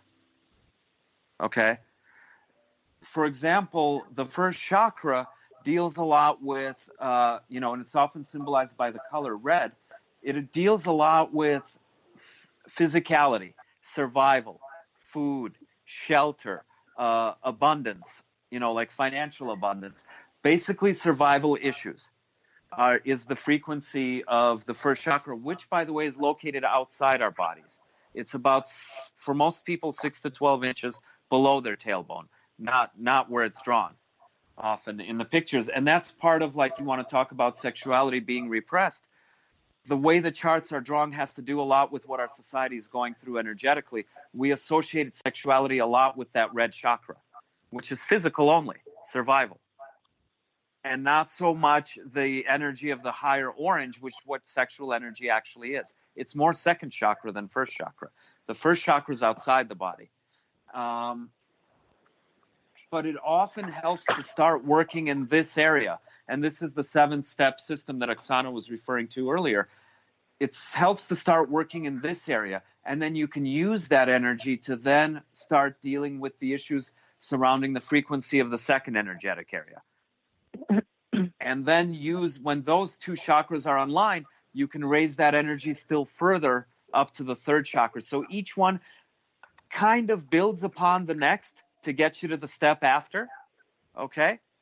But it only has to be done in that order for us because we've become so associated with our physical form. There's a lot of people who believe they are their skin, and that's all that they are. So often the first step is to have something like an out-of-body experience or an astral projection experience. So you start to realize there's energy to you, and it's a very real thing. And you're not just this body, you're not just this piece of flesh, okay? And that's very often that first step, that step from the red to the orange. And I think it's no accident that monks wear orange, or that the sexual vibration is the orange vibration, and that's what we're most afraid of and most ashamed of. You see, that first step is often the scariest. And once you can make that move from the red frequency into the orange, then the other ones start to open up, the yellow and the green and so forth. But we've become so associated with the physical, we kind of have to start from that end of the pyramid. Mm-hmm. Yeah, so also you have to realize that sexual energy is the energy of creation. You were born through sexual energy, and everything in this world is a creation, right? Even the ability to manifest your dreams, it's a way of creating your dreams. So that's why it's so important to never, ever dismiss your sexual energy and realize that it is actually your power. Or like Osho said, when you work on the first 3 chakras, the other 3 that are higher, you don't need to work anymore. They just come into alignment naturally. Resonance, harmonic resonance, yeah. Musical instruments display the same properties. Do you find that being able to attune yourself and clear these chakras or to empower them, that you find that you become more empathic or intuitive. And you were saying earlier about being able to communicate telepathically, and I can actually do that a lot with my husband. I'll know what he wants or what he needs before he even says anything, or I'll say what he's thinking, and he's like, "Hey, get out of my head." Do you think people become, more aware of themselves and then therefore kind of opening up that other realm? Yes, absolutely. As Andrei mentioned before, like if everybody would be cleansing their energy and their chakras, the energy in the chakras, I don't think there will be any conflicts. I don't think there will be any disagreements, even traffic. It doesn't matter how many people live. The reason why we even have traffic and so many conflicts in the world, it's because we are unable to live in peace. Because how can we do that if we are not even at peace with ourselves? And the reason for that is that we all kind of empathetic towards each other. That is why Buddha says, unless the whole world awakens, I cannot awaken. Until the whole world has enlightenment, I cannot be enlightened, because we all sending messages telepathically at this moment already. That is why sometimes we wake up in the morning and we say, oh my gosh, I'm not feeling well. I don't know why. Everything in my life is going well, but I just don't feel well, because we feel the whole world. And as we know very well that our world is in this time in a stage of, I wouldn't say we are not searching for it, but we're definitely not fully awakened. Because I would say at least 60% of the world are still living in anger and suffering and pain. That is why sometimes we feel those feelings without even understanding why we have those emotions. Telepathically with your loved ones, we're always connected. Truly, have you ever heard this expression like something happened to your child or your husband? Maybe something small, but you feel it in your heart, because truly we're always telepathically connected. And that's exactly why the whole world should achieve peace before you achieve peace fully. Of course, you can master it on your own, but it's just going to be a constant work. When the whole world achieves this feeling, we all become telepathic and literally sending beautiful vibrations of love, peace, serenity, and then you don't even need to do the work anymore. It's going to be your everyday living to be in peace and love and serenity. And what you were mentioning about being drawn to this topic, more and more people are being drawn to topics like this because our awakening as a species is very much exponential. As more and more people wake up and come online, more and more people will be pulled towards curiosities in this areas, and will have an easier time of getting there. When I was teaching meditation, we developed a technique. Well, I'm still teaching meditation, but a few years back, we developed a technique, and we were amazed that within 2 lessons, we were getting someone to the same depth that it used to take a few months to get them to. Now we're doing it in a few minutes on the first lesson. So there's more and more people showing an interest, but also the people that start doing this work are getting there so much faster. There's kids born now with psychic abilities fully awake. We had the indigo children. The new generation is even more powerful. They're called the crystalline children.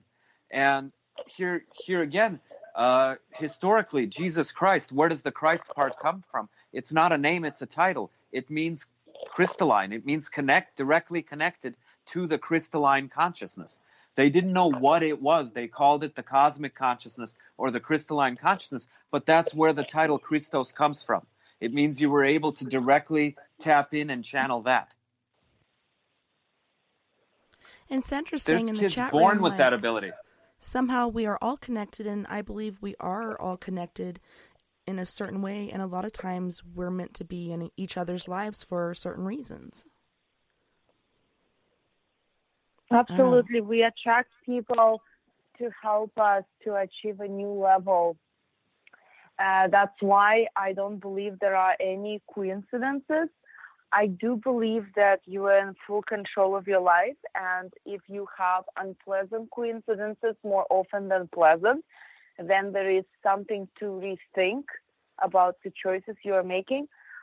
In some cases, though, I do believe that coincidences or negative relationships sometimes are leading you to the right ones, because there are lessons in many different things that we're experiencing in life. Don't forget, you are the author of your story. So ask yourself, am I learning something from these experiences? Are they aiding my growth? Have I learned their lessons already? Do I need to keep experiencing them? Am I ready to move on? Am I ready to create something grander for myself? We give away our power by not exercising it. We have to remember, as you're breathing, as you're moving your breath up and down your spine, as you're doing some of these exercises, just never forget you are the creator of your experience. Never forget that, and make a choice. Anything that's not serving you anymore is now part of the past. It's not part of your present or your future. You gain your power by exercising it.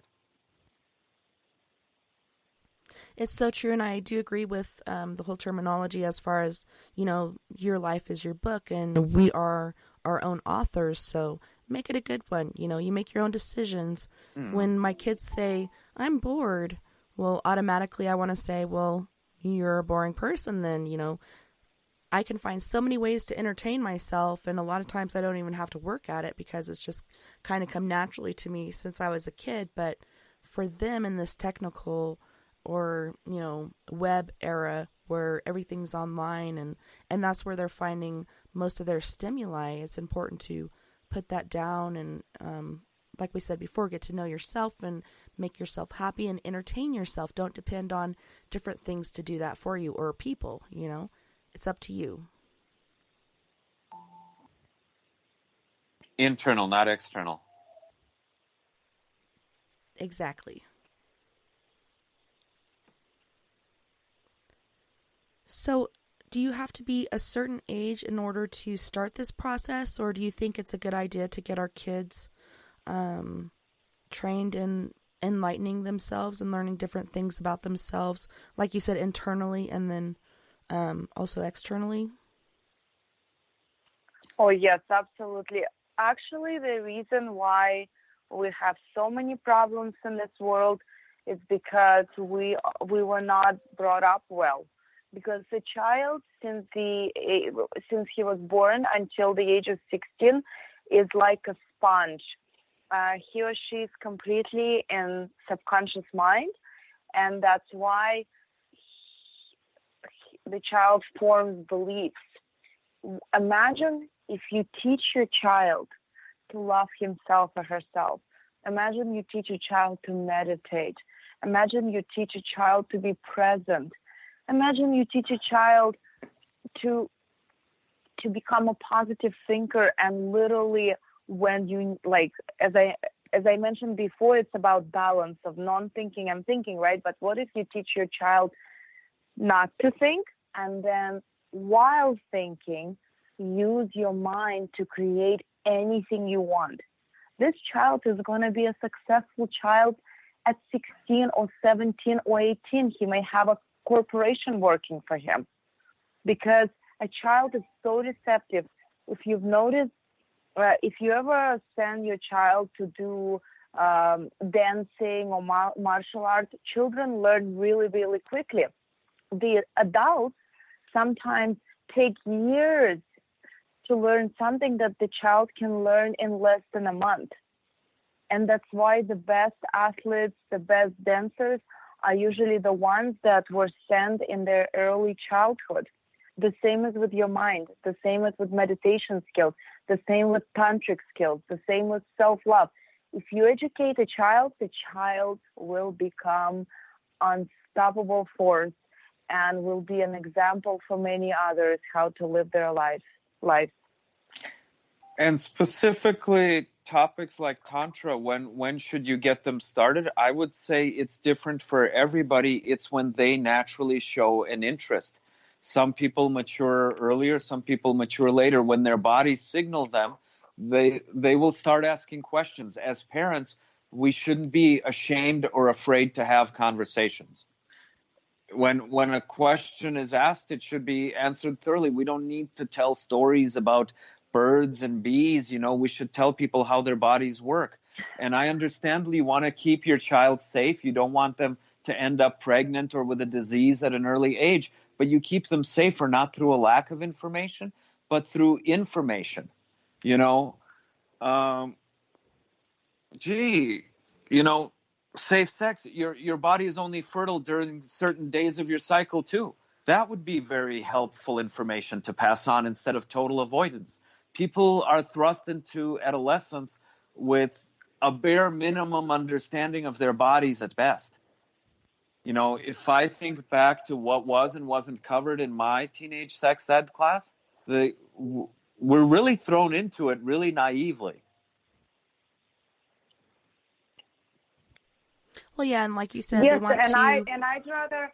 Oh, sorry. Go ahead. And I'd rather to give my child the right information, the one that I want my child to use, rather than him or her to learn it from the sources that I don't approve. Because a lot of parents, they try to protect their child so that they don't share that information. But we live in an information age. Your child can go to YouTube channel or to watch a movie with his friends about sexual life, and he may learn the completely different experiences and even create traumas. That's why I believe that every parent should teach and educate their child before he or she is exposed to the wrong information. Because as we know, we live in a world where sexuality is not yet presented in a divine and sacred way. Well, and a lot of our kids, most of the things they learn are from their peers. And I think, like you were saying, Oxana, it's best to come from you so it's not perverted or whatever may come up. Different people have different stances on things, and to learn from your parents what is truly acceptable and, the true way of things, like you're saying, instead of learning from YouTube or a porno or, like you said, from your friends. Best to come from the parents. So, like you said, don't shelter them or stifle them or try to keep them innocent forever. These things are natural, and, what better relationship to have than an open one with your kids where you can talk about anything. Mm-hmm. Exactly. And if you have an open relationship when it comes to sexuality, think of other topics your kids will feel more comfortable discussing with you. Like, for example, when their friends offer them drugs in school, right? If you make it taboo to bring up difficult conversations, how much more is there that they're not telling you? So we were talking about phases, and I think throughout history I can recognize different phases of awakening and different phases of stifling. And, back in the 70s, 60s, and 70s, there was peace and free love, and, everybody just had this openness, and then it seems like it died out again. Like the government came in, stifled it out, and it's kind of like trying to control us. And there's so many ways they do that, through having to work multiple jobs and not being able to spend that quality time with your family or your loved one. I think we're now in another age of awakening where people are becoming aware of things and aware of their gifts and the things that are really out there. And we're trying to get out there again, but, the man's kind of keeping us down with these jobs and having to jump through these hoops just to survive. It's pretty interesting to watch and see, but with our younger generation, it's important to, instead of closing those doors, open them to them, and that way they can make our world better, hopefully. I mean, something's got to give. I hope that we're at the start of a new wave. I really do, because the last statistic I read, there was an article actually about this very thing in Psychology Today, and they were saying that millennials are dating less and having less sex than any generation since the 50s, which were a very repressed generation. But these things always go in cycles. We had the Roaring 20s, right? Then we had prohibitionism, and it led decade to decade into, the very conservative 50s. Then, as you mentioned, we had the sexual revolution of the late 60s. I think it did kind of almost like religion has suppressed sexuality for so long, and then it started to come out of Pandora's box. It's almost like in the 70s they said, okay, you want it? Here, have it. And then they gave us the porn movement of the 70s and 80s, which in many ways was as effective as the repression, because now we were just focused on the physicality of it. Here again, that first chakra energy, and not at all getting into any of the higher chakras or the higher energies, because it's not supposed to be just about flesh rubbing together.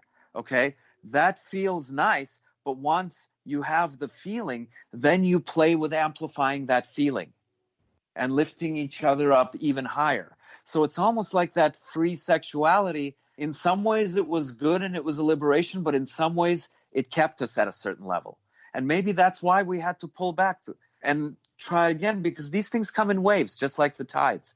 And maybe now we're ready, due to some of the popularity of yoga, the popularity of meditation, maybe now we're ready to appreciate the more energetic aspects of it if the next wave comes through. And I believe it's starting to. I believe that's exactly what we're feeling. So Skywatcher again in the chat room, 2 ways of having I want to say Ka, but is it Ka? It's like a capital K. Ka? I'm not sure. Ka, yeah. Okay, so 2 ways of having a Ka.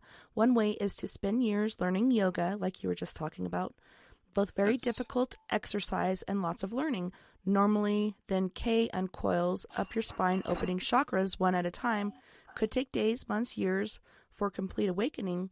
The other way is to be totally unaware, then have something very bad happen to you, like almost dying, or as Oxana was talking about, rape, and then you have a spontaneous Ka, which happens within seconds or minutes, and all chakras open at once. It is physically explosive and charged and scary, he says, but some people go insane. Do you think people have to have a certain mental health before they try to get into these awakenings? Everyone has a different journey. I don't believe that each person's journey is the same. So I would definitely not wait for anything to happen to start experiencing different practices that can take you to the next level. I would say that today, no matter what is happening in your life, realize that we may live multiple lifetimes, but in this lifetime, we live once. How you would like to live your life? What would you want to see in your life in 10 years? And realize that your life in 10 years, it's the decision you make today. Transform or still live life from a state of ignorance. The question was mental health. Does it help to be sound when you start? Some people start on this path because they're looking to become more sound. Some people are what others would call insane because they're there already. Oksana's right that it's very much an individual journey for everybody. My journey's not going to look like your journey. The right time to start is when you feel pulled. Does it help to start from a more sound foundation? I think what really helps is having a guide on the journey. In today's culture, it's trendy now to knock the guru, right? We are all our own internal gurus, our own internal teachers, and you can absolutely get there on your own. one of the things I'm always saying is this stuff is not supernatural. It's perfectly natural. Everybody has these abilities. So yes, you can absolutely get there on your own, but you can get there so much faster and with so much less trial and error and with so much less traumatic, unexpected events along the way if you do it alongside someone who's been there and done it and knows what you're going through and can guide your journey. You can definitely get there faster and safer and less with trauma. So a solid foundation, certainly, but I think more important is having a teacher or a mentor or a book, something to guide you. It's important to listen and follow your intuition, and you have within you everything you need, but having a guide can certainly make it faster for you. There's no question about that. That's the most important. Well, on that note, we do have to go to our second musical break. And on this break, we have Tracy Cruz, which is an independent artist from Oakland, California, with Electricity and Emotional Love. And then we have Prime Example. One of our friends from the chat room, Quest, is a part of this band. And he is from the Milwaukee, Wisconsin area. So you guys, hang in there. Don't go anywhere. We'll be right back. Thank you so much. Your love empowers me. It gives me the energy to move beyond my capabilities. There is no limit to what your love can do.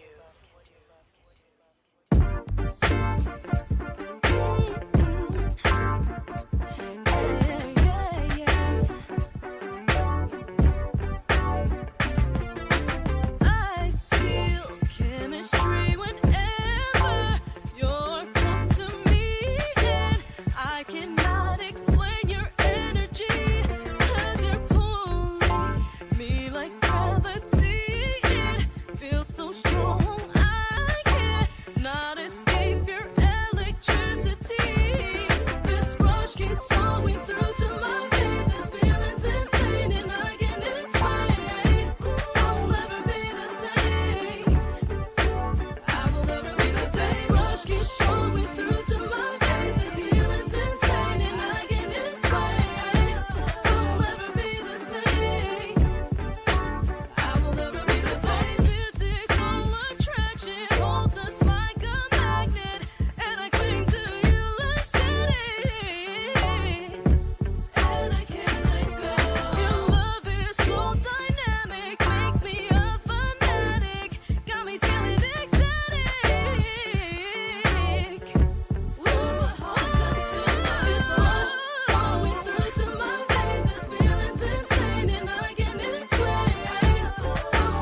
don't know what to do. My heart is so confused. In the past, it's been put down, it's been shattered, and then I'm left without any clue to know the real truth about what I found. But with you, I found my common ground. Your love makes me emotional, 'cause you're the one that makes me feel emotional.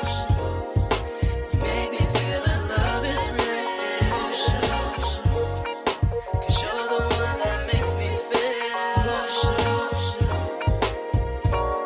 Ever since I was young, my mom said love makes you strong when everything goes wrong and you can't go on. I believe the love you have for me surpassed infinity. That's why you're all I see. Your love makes me emotional, 'cause you're the one that makes me feel emotional. So emotional, 'cause you're the one that makes me feel. Your love makes me emotional. Your love, 'cause you're the one that makes me feel emotional. So emotional. Love is emotional. Oh, 'cause you're the one that makes me feel emotional. What you have is magical. We feel so emotional. You move me so I can't let go. I can't let go. You touch my soul, I can't let go. I can't let go. 'Cause what we have is magical. Your love's emotional. Your love makes me emotional. You're the one that makes me feel emotional. Can't you see you do something to me? Oh, I can't let go. You make me feel, your love's emotional, so emotional, so emotional. It feels so real to me. It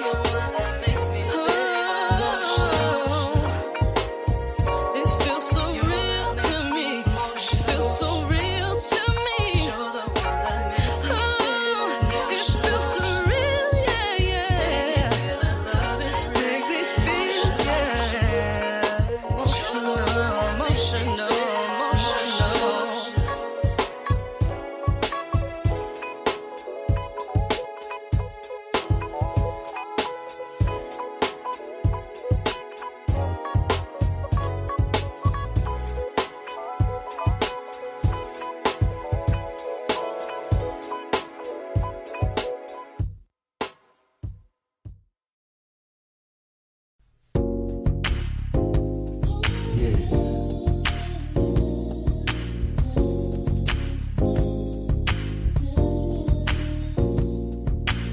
When you smile, I see the life in your eyes. I hear the rhythm of you, creating moments we chill to. Wrapped in the waves of emotion, it's imperative. We're making love to your mind. It's like the feel of your thighs on my back when I'm deep in consummation with you in the room. It's like the scent of your breath in my face when we touch and share the rhythm of a loving embrace. It's your smile that lets me know I'm on point, that I have rewritten the word in this joint, and it's you. Pretty brown eyes and confidence, you're my ministry, and girl, I'm feeling it. Come on, so smile for me, and don't let my hand go, girl. I just want you to know when I'm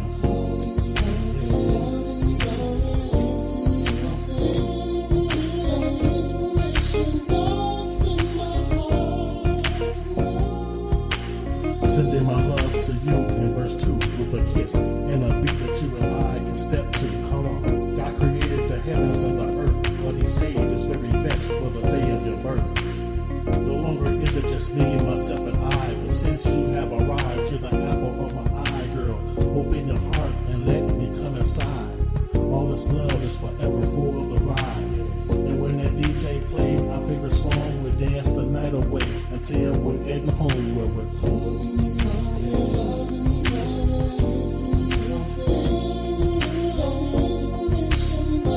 Sending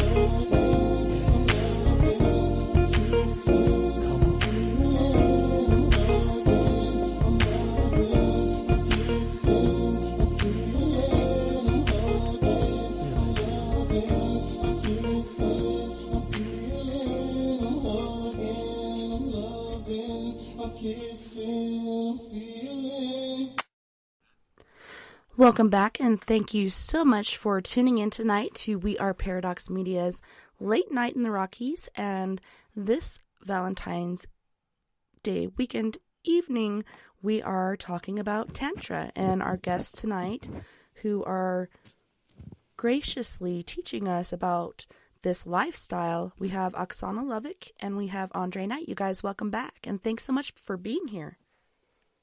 Thank you. Thank you. I wanted to mention where we left off on Ka.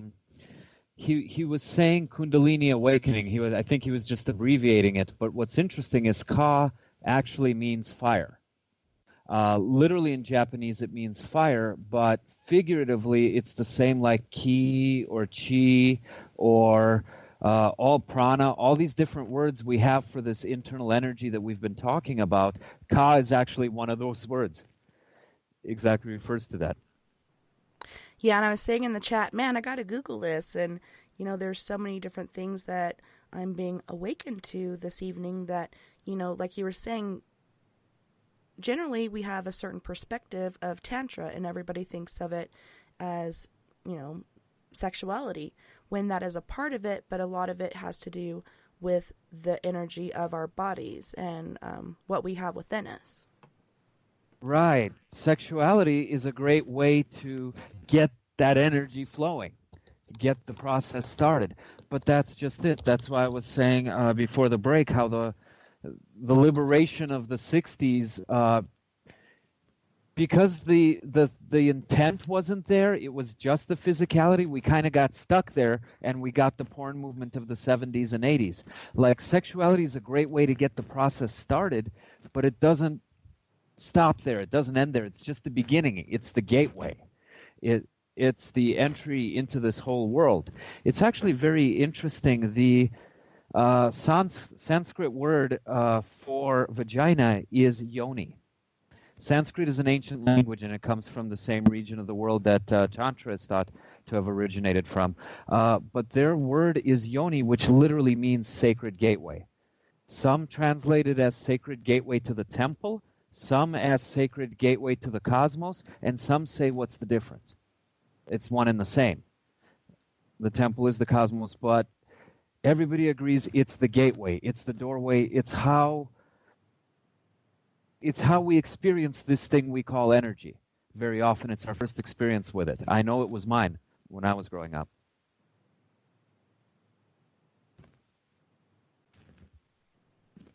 Oksana, did you have anything to add to that?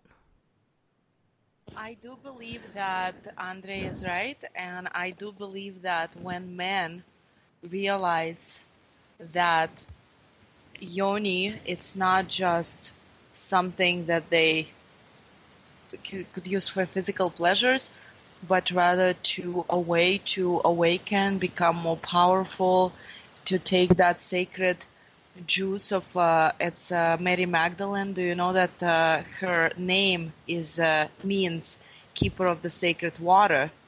And when they were together with Jesus Christ, it is believed that he was practicing Tantra with her, and we don't know exactly for sure, but the knowledge he was giving to the world may have happened because through the union of these two powerful beings.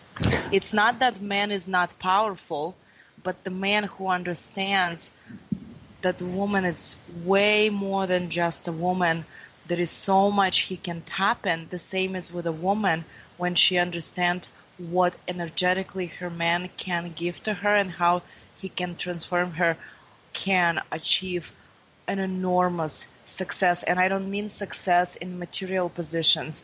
I mean success in the mastery of every area of the life, as much as success and abundance and enlightenment and intuition and their sexuality and connection to the all. We know this for several reasons. The Temple of Isis records a girl very much like Mary Magdalene through her time studying there and healing there and as a high priestess there. So there are some allusions to this. There's also temples throughout Tibet and India that record a prophet named Isa studying and teaching there. But beyond that, there's 2 books of the Bible in particular that I think of that weren't part of the Bible as published by King James, but they turned up in the Dead Sea Scrolls, and those 2 are the Gospel of Thomas and the Gospel of Mary Magdalene. One is actually her gospel. People forget that she was one of the disciples. And then Thomas specifically, the Gospel of Thomas is his notes as he's sitting in class. So he's literally transcribing some of the sermons of Jesus. And the exercises that are mentioned in both of these books, and this could be part of the reason they were left out of the Bible, they resemble a lot of what's taught and practiced today in Tantra. It's these same kind of breathing exercises and visualizations, moving energy up and down your spine, push and pull in and out of the palms of your hands. It's exactly the same stuff. They're describing the same kinds of exercises. Yes, and also if we go back into the past, we all know about powerful women, and interestingly enough, some don't even know the secret. And I've studied very powerful women. One of them was Cleopatra, and the first thing that they actually showed is her studying tantric. She was practicing Tantra. They wouldn't say it was Tantra, but the way we saw, like what we saw that she was doing, it's exactly Tantra in the modern world. Absolutely. Well, the Bible records Mary Magdalene as a prostitute. Mm-hmm. And it's actually not the Bible. Let me correct myself there, because a good friend of mine, David Young, actually wrote a book on Mary Magdalene, and he did. While he was working on the book, he did research, and he went to 6 different Bible scholars, and he said, what's the passage in the Bible that names her a prostitute? And nobody could come up with the chapter name or the number. 6 different scholars. So it's actually not even in the Bible. It's something the priesthood have started teaching by default because somebody taught it to them that way, and they repeat it. But it's actually not in the Bible. But and I think the a lot common of things understanding have been taken from the Bible, because they don't want us to be educated on certain things. And it seems like a lot of times they'll take out the women in so many different aspects of our history, whether it be biblical or whatnot.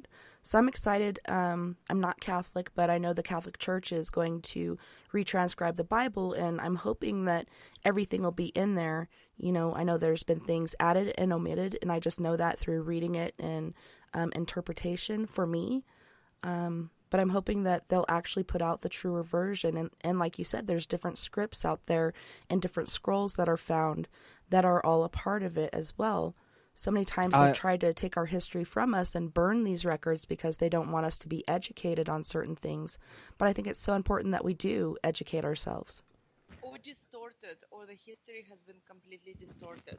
So that I say that our history was completely distorted, so we are misguided. Mm-hmm. And that's why religion can often be why life coaches exist. The old thinking came from fear and scarcity. So it was, this knowledge is very dangerous, and if people knew what they were really capable of, they would destroy the whole world. So we have to keep this knowledge only for a privileged few. And then it became a class thing. Well, we have to hang on to this knowledge because if we empower everyone, we lose power. Mm-hmm. And I really like to believe, I like to give it the benefit of the doubt that things are changing now, and people are realizing that the way we save the planet, the way we take the next step along our evolution of consciousness and our destiny is by sharing this knowledge and empowering as many as possible. Because it's, you look in the way the human brain develops, or cells within a fetus develop, or even stars and galaxies develop. Like first you have individual things forming, but then it becomes about the connections, the networks between those things. Brain cells, you start growing more and more brain cells. Eventually the rate of new cells slows down, and as a fetus is developing, you're forming connections between the cells. Same thing can be said about the cells of the body as the baby itself develops. Same can be said as us developing the internet now. And I think that's a trend that only continues, that, first you had these enlightened masters, but now it's really about everybody coming online, and the network that we set up as we awaken collectively as a species. That's really the next step. Yeah, and you see so many times in our life, whether it's politics or religion, government or whatnot, there's so many different barriers put before us to keep us from growing to our full potential. And so it's awesome that we're discussing this and, trying to grasp that awakening so then we can empower ourselves, work together, and grow to something greater, what our full potential is. And like I said before, even our diet in the United States is outlawed in so many countries, and I think they're feeding us these things, whether it's knowledge or, what's on television or the computers and our food, to keep us lower level and, like you said, to control us. Oh, they absolutely are. It's a well-documented fact that the fluoride found in our drinking water calcifies the pineal gland. The pineal gland is the third eye. It is the seat of this higher knowing, this higher perception and awareness, and we're deliberately calcifying it. A lot of the food, corn syrup has been shown to reduce fertility rates. A lot of the pesticides directly interfere with the body's metabolism of testosterone. They're making the men more feminine. The opposite side of it, birth control pills, they're taking the femininity right out of women. A lot of women just take it for granted. They assume that birth control pills work by tricking your body into believing that it's pregnant. It manipulates the hormones. It makes you think you're pregnant, so you can't get pregnant. False. It tricks your body into believing it's going through menopause. Well, that's just great. Right? And they're using it not just for birth control. They're giving it to 15-year-old girls, saying this will regulate your cycle. This will control your acne. And sure, it'll do that at the cost of shutting down your feminine energy. So absolutely, it's, repressing sexuality isn't just in society's shame about discussing it. It's very much chemical. It's very much 5G, I think, is going to totally interfere with people's reproductive cycles. That frequency of the body, we already know the frequency of our music. 440 versus 432 tuning. Every time you turn on the radio or turn on the television, you're exposed to music, the frequencies of which scramble your nervous system a little bit and certainly disconnect you or make it harder to connect to anything spiritual. However, I have to add something. The fact that we have so many negative consequences at this time, it's because we are negative. In a way, I understand the government does this does for us this, but it's because we ourselves are the reflection. What's going on in our world is the reflection of the state in which humanity exists. They're challenges, exactly. They're challenges. I would never concentrate on the cause, because surely if people will start going around and sharing this message that there is lack of this, the food is bad, the fluoride in the water, it's actually intensifying and spreading that message and making it even more powerful. Just the same way when people hate a president, they talk about that president and that president becomes a president. I would shift this to a different way. Yes, there are birth control, but there are not many women exposed to it. If you make the right choice, you don't use birth control. Like I use birth control, it didn't affect me to that degree because it's still your conscious decision whether you allow it to be in your life or whether because the less you use those things that are negative for you and provided, the less things will be created as well. You touched on two main points there. Absolutely. Don't forget you have the power to transmute. It's better to eat a better diet than to go to fast food. Absolutely. But if you're in a position where it's fast food or starve, well, my meditation teacher used to say she'd rather starve, but she would skip a meal, or 2 or 3 if need be, rather than eat. But let's say you absolutely have to, realize you can transmute it. You don't have to say, oh, this is so bad for me, my body's going to hate me as you eat it. You can still fill it with love and light and say, this is going to nourish me, and in this moment I need nourishment. So you can certainly amplify or minimize an effect. That's what alchemy is. Alchemy is the art of transformation. It had nothing to do with base metals. People took it too literally when they talked about turning lead into gold. You're the lead that you're turning into gold, and gold is the light of everyone's aura when fully activated. Okay? You see it, the halos that they draw on top of saints, or the glows in Buddhism that they draw around their enlightened beings. Yeah, the golden light. Everybody's going through that transmutation, so you can certainly transmute the foods and the waters you ingest, the music, the sounds you ingest. And then the other part of it is, yeah, we can say the government's holding us back, religion's holding us back. Who is the government? Who is religion? It's people. We created institutions such as church and such as government for a reason, because we're afraid to take responsibility for our own evolution. You know who's really holding back our spiritual evolution? It's us, because we're afraid of it. We're afraid of ourselves and what we can do. If we're not afraid of it anymore, we will do away with all the things that stand between us and them. We won't need them anymore. So it very much is about our evolution and us being ready for it too. It's like I know a person, a very good friend of mine, who always makes money. And interestingly enough, when we talk about crisis, he said, I don't believe crisis exists. I've made the most money when people suffer the most. That's what it means, what you set your mind to. You can live in the worst possible political situation, but it's what you decide to be. And remember, the more you decide to not be where everybody else is, the more you help others to be also on your level.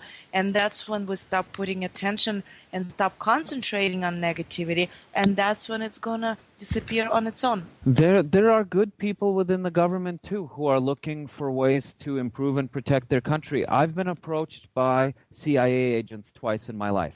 Once they wanted to recruit me. Once she picked up on my psychic signals and really wanted to see if she could hear what I was thinking and back and forth and to do a test. But neither time was I threatened with my life. You know, they said, ooh, you're teaching the world spiritual stuff. We're going to take you out because our goal is to keep the world in darkness. No, their goal is not to keep the world in darkness. They tried to recruit me for the remote viewer program because they're trying to keep the world safe. You know, ultimately, when the spiritual awakening comes, members of the church and members of the government are going to come right along with us. They're not the enemy. You know, Christianity has its roots in the practice of circulating energy through your body. You know, to truly be a Christian is... And this is Jesus' own words. It's John 12:14. It's not to worship him, it's to become like him. Be like me. Even greater miracles than I are you destined to perform. Be like me. So if you know, none of this is anti-religious. If you want to be a true Christian, then practice what he taught. Mm-hmm. Become what he was. It's interesting, too, the different practices that there are. At a certain point in my life, I was baptized into the LDS Mormon Church, and they practiced the laying on of hands for healing.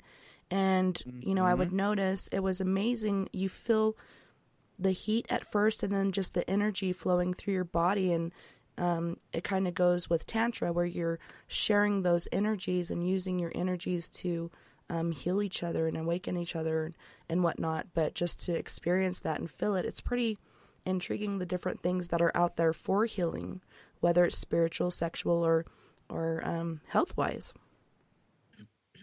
There you go. Yeah, it's also what you see. A great story is about a woman who believes that every time she goes to New York, she gets robbed, and every time she goes to New York, she gets robbed. Another woman believes that every time she goes to New York, she wins a lottery. Well, guess what? She goes to New York and she wins a lottery. Another woman believes that every time she goes to New York, she gets into new adventures. Guess what? She gets new adventures. It's not about the town and where you go and what time and when you go. It's about what you believe is going to happen in those circumstances, what you expect. And I knew a really awesome guy named Brother Rankin, and we used to refer to him as the stropey-legged scallywag, but he was amazing as far as his intelligence and what he knew, and he would often say the mind is a powerful thing, and it's important to try and control your thoughts, because thoughts can become physical things, like ailments or accidents or whatnot. It's important to control your thoughts, your mind waves, and your intentions, basically. Not can, they are. There was actually a book in the 1920s called Thought Forms.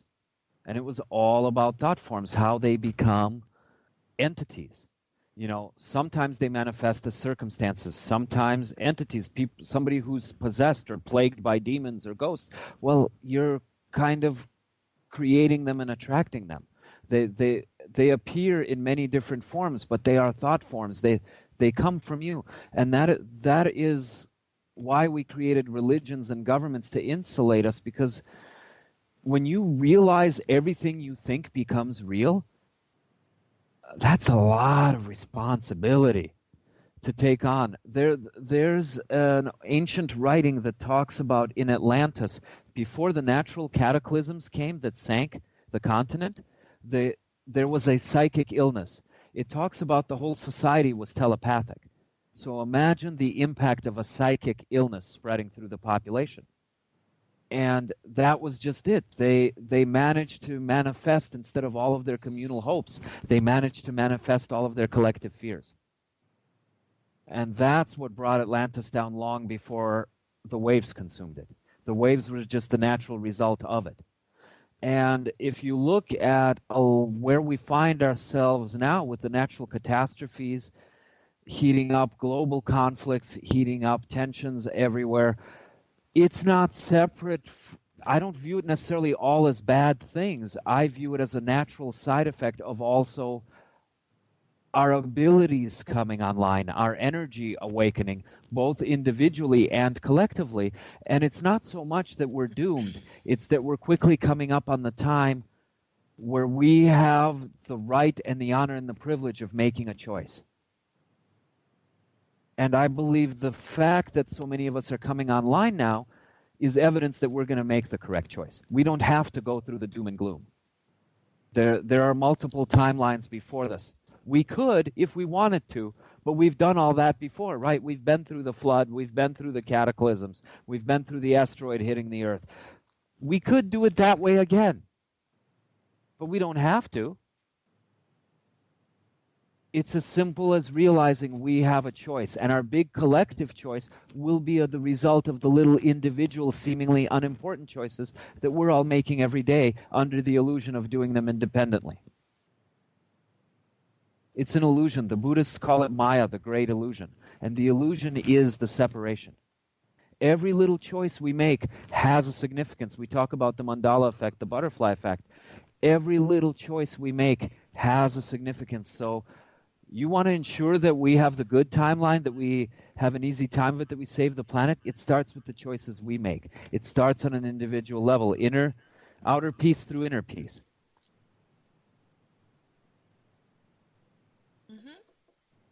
When you were talking about fear, and fear is major negative energy, and a lot of people these days are living in fear, and a lot of people just want to stay in their little protective shells or bubbles and not let It's become familiar. That's just it. Yeah. It's become familiar. Why would anybody choose hurt? Well, of course we wouldn't, except it's become so familiar.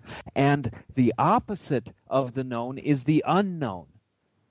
And the unknown is what's truly scary. So you see, when you stay in pain, you're making a choice motivated by fear.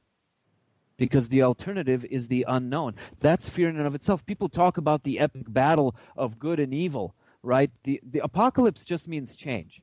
Here again, starting with the definition of words. Apocalypse means great change on every level. Paradigm shift is what it actually means.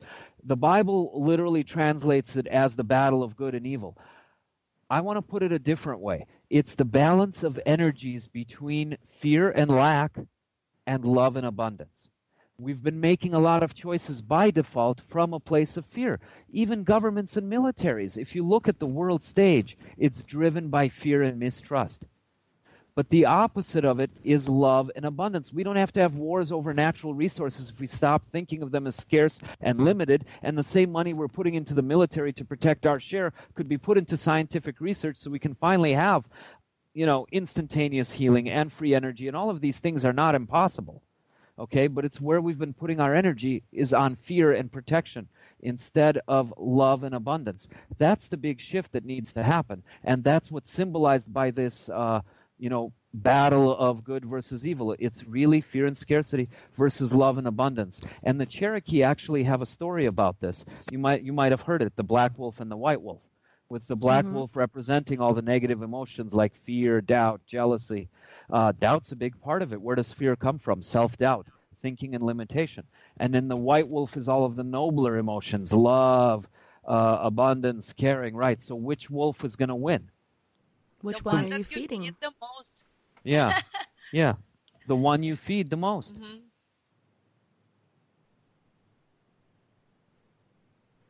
We're the ones doing the feeding.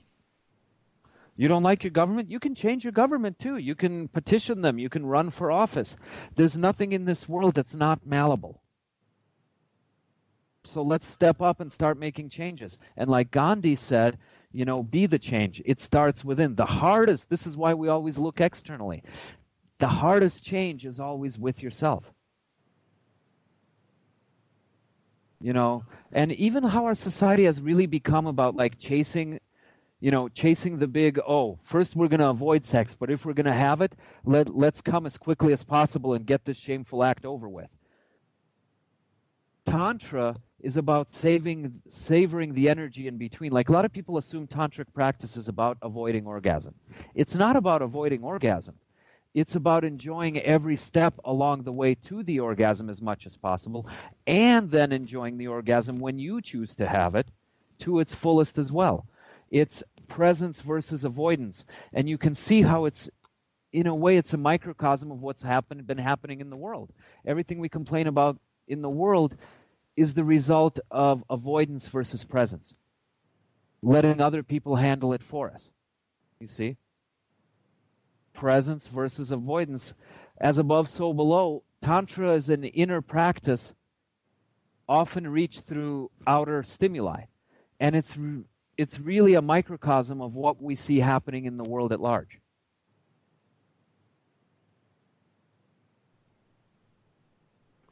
And I'm just processing all that. And you had mentioned death as well. And a lot of people, when thinking of death or even hearing the word, there's fear related to that. But a lot of times when there's death, there's something new on the other side, something brighter and better to come. So the death of a new or an old society or whatnot begots a new society, hopefully. Well, fear of the forward. unknown again, right? Mm-hmm.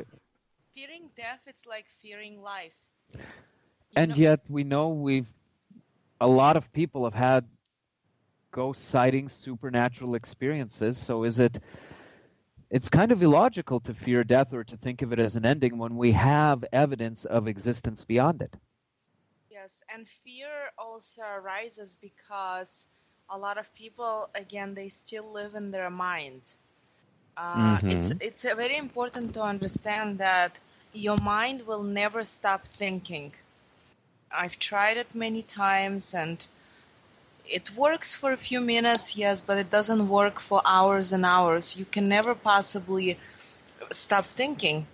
However, you can disconnect from your mind and stop trusting what it's telling you.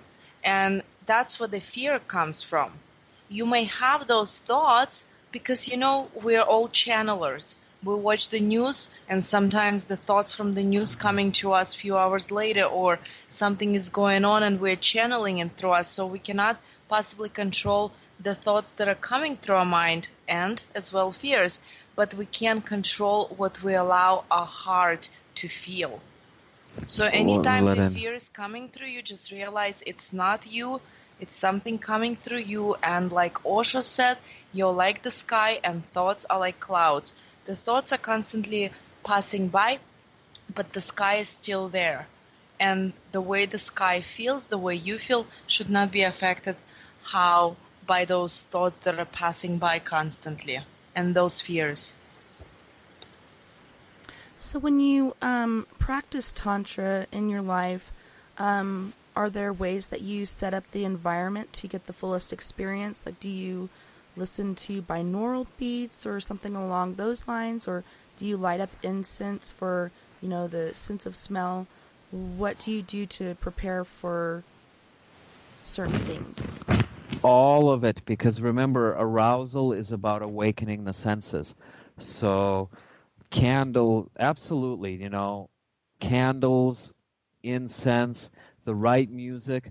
Binaural beats work the best through headphones, not as well through loudspeakers. But you can do, there's something called isochronic tones. There's a lot. You go on YouTube and music for, finish the thought, for studying, for healing, and like tons of stuff comes up, and it's composed according to certain frequencies that trigger certain parts of the brain. So there's a lot of things, not that binaural beats are necessarily bad, but they'll work the best through headphones. But there's a lot of comparable stuff. But absolutely, everything of every sense. Cook an amazing dinner. Have an amazing date together beforehand. Everything that sets the stage and helps create the mood, the more the merrier. Start out with meditation. Start out with eye gazing and breathing. Start out with light touch of the neck and shoulders everywhere. Anything and everything you can do to stimulate the senses in every way possible. The more the merrier. Also, your house and where you live, it's your temple. So I don't think you should be using all those things only for tantric experiences.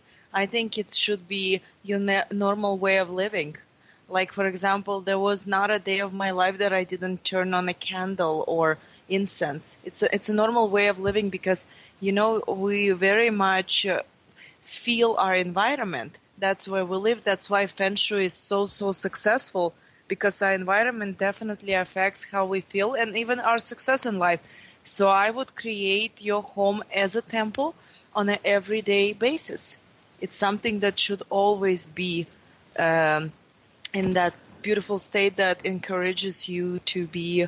Well, that's one of the tenets of Tantra, is that every moment and every act of your life, you're in ceremony, you're in prayer. It's not like you go to church to pray. Every moment of your life is prayer, is ceremony. And now, as I say that, I remember that's exactly what the medicine man said when I was visiting an Indian reservation. You're in ceremony every moment of your life. Ceremony is not something separate. It's not something you do, and it's not something separate from your daily activity. Washing the dishes, you can be blessing them for your next meal. Not can, should be.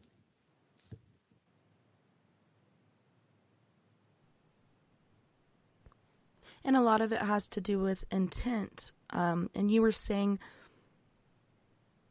through certain scriptures that it said that, heaven is on earth, heaven is here.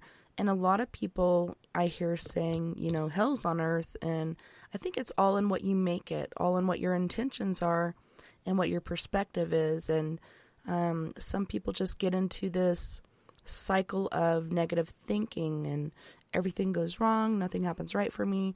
And for me, it's a vicious cycle, knowing people like this and trying to get them to think positively, or, sometimes you'll have to say to yourself positive things in order to put these things in action. And you can actually rewire your mind from the negative thinking to a more positive way of thinking and having these things happen in your life. It's been scientifically proven. It's been studied many times. Harvard Medical School did a study with MRIs, and they showed that you grow new gray matter within 2 weeks of starting a regular meditation practice. When neuroplasticity is now widely accepted, pretty much as a given now, the circuits you use the most grow thicker. The circuits that are less often used deteriorate over time. So it works both ways. If you're somebody that tends to the negative, you can rewire yourself to be more positive. It takes practice. Here again, the word Tantra means practice. It means technique. The same can happen in reverse. If you allow yourself to keep defaulting to anxiety, to depression, it's going to become much easier over time to get there. The more you allow yourself to stay in a certain state or vibration, the easier it'll become for you to get triggered and to land right back in that vibration. So you literally have to retrain yourself, and maybe a little bit at first consciously as a practice. But you have to have faith that 2 weeks later, it's not going to, 2 weeks, we've measured how long it takes. 2 weeks later, it's not going to be as hard as it is now. It's not going to take as much effort. 2 weeks after that, it's going to be even more natural. 2 weeks after that, you're not even going to have to think about it. That's going to become your new normal, even if on day 1, 2, or 3 it's not. If it takes some effort, most people feel the effort of the first day and they give up. They fail to realize it's going to get easier over time as it becomes your new normal. And then you're going to springboard from there. It's not just about, for some people, it's about healing, okay? If you think of 0 as being normal, so for some people it's healing. You start out at some negative number and you're trying to get up to 0. But you don't have to stop at 0. You can move on into positive territory as well. Keep going. And this is where we get into self-development and spiritual practice. You keep going. You keep going. Why stop at healthy? Let's go for superhuman. Why stop at superhuman? Let's go for godlike. This is our birthright. We live in the default because we've accepted the default as our default. We haven't tried to push the envelope. Amazing things start to happen when we push that envelope.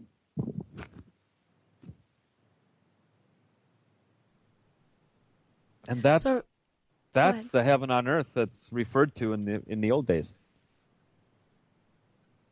So there are also things that you use as far as, of course, be a clean person. And like you said, brush your teeth every day, certain practices like that. But ointments or anything that you use to have peace or calmness or focus.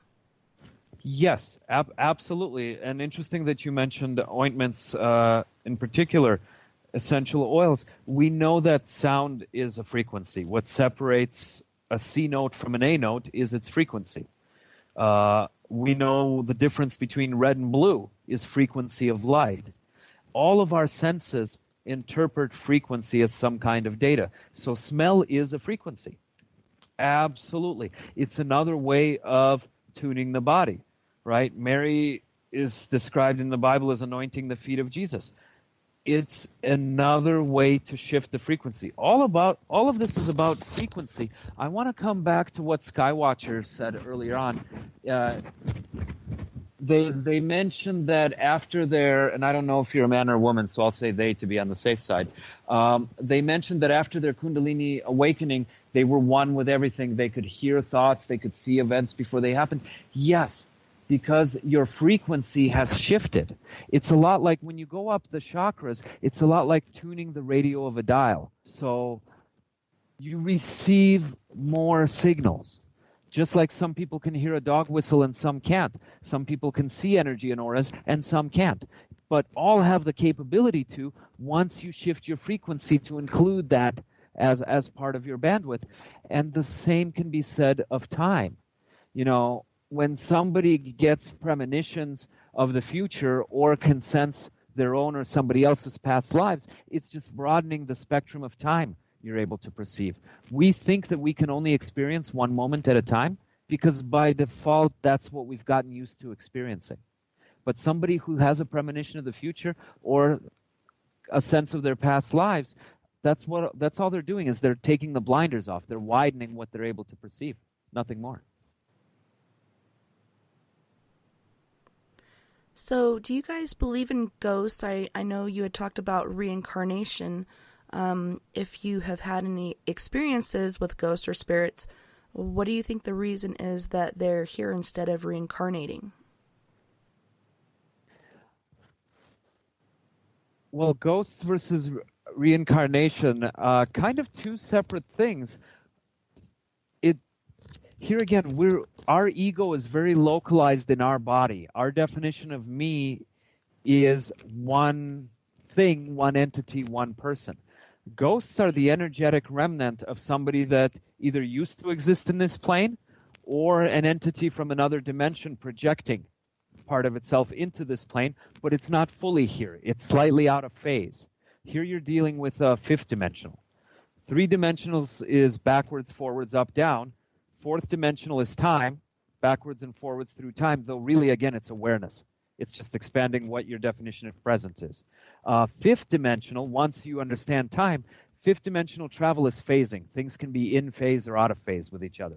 So what you would describe as a ghost, I would describe as an entity either from another dimension or somebody from this dimension who's moved on, partially in phase with our reality and part of out of phase with it. So that would be a ghost.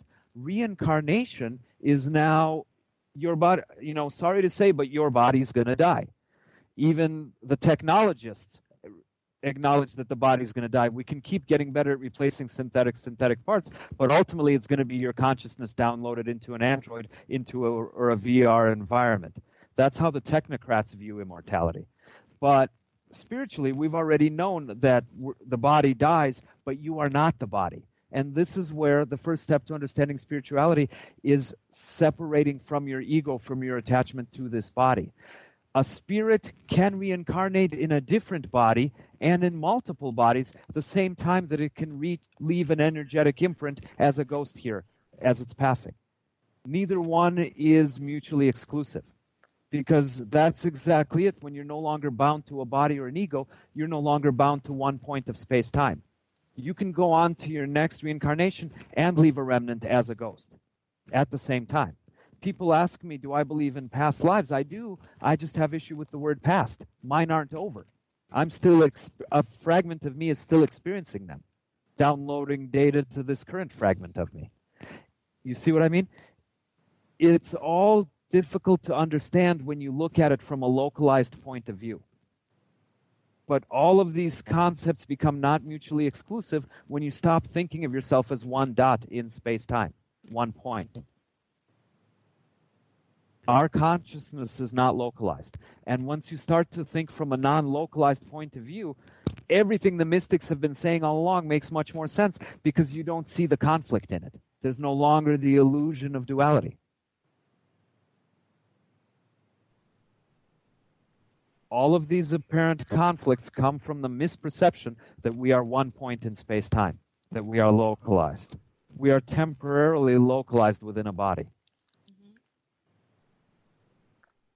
I like to say that we're all spiritual beings having a human experience, and I think there's certain things that we have to learn in life, and sometimes it takes repeated tries to learn these certain things. I don't think we'll know everything, but boom, you said it. You summed it up really well. That's exactly it. Where we often stop and sell ourselves short is we don't follow that rabbit hole to realize the full implications of that statement.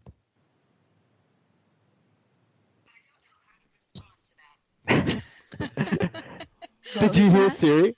Yeah, what'd she say? That was Siri. Siri just switched on and said, I don't know how to respond to that. Oh, wow.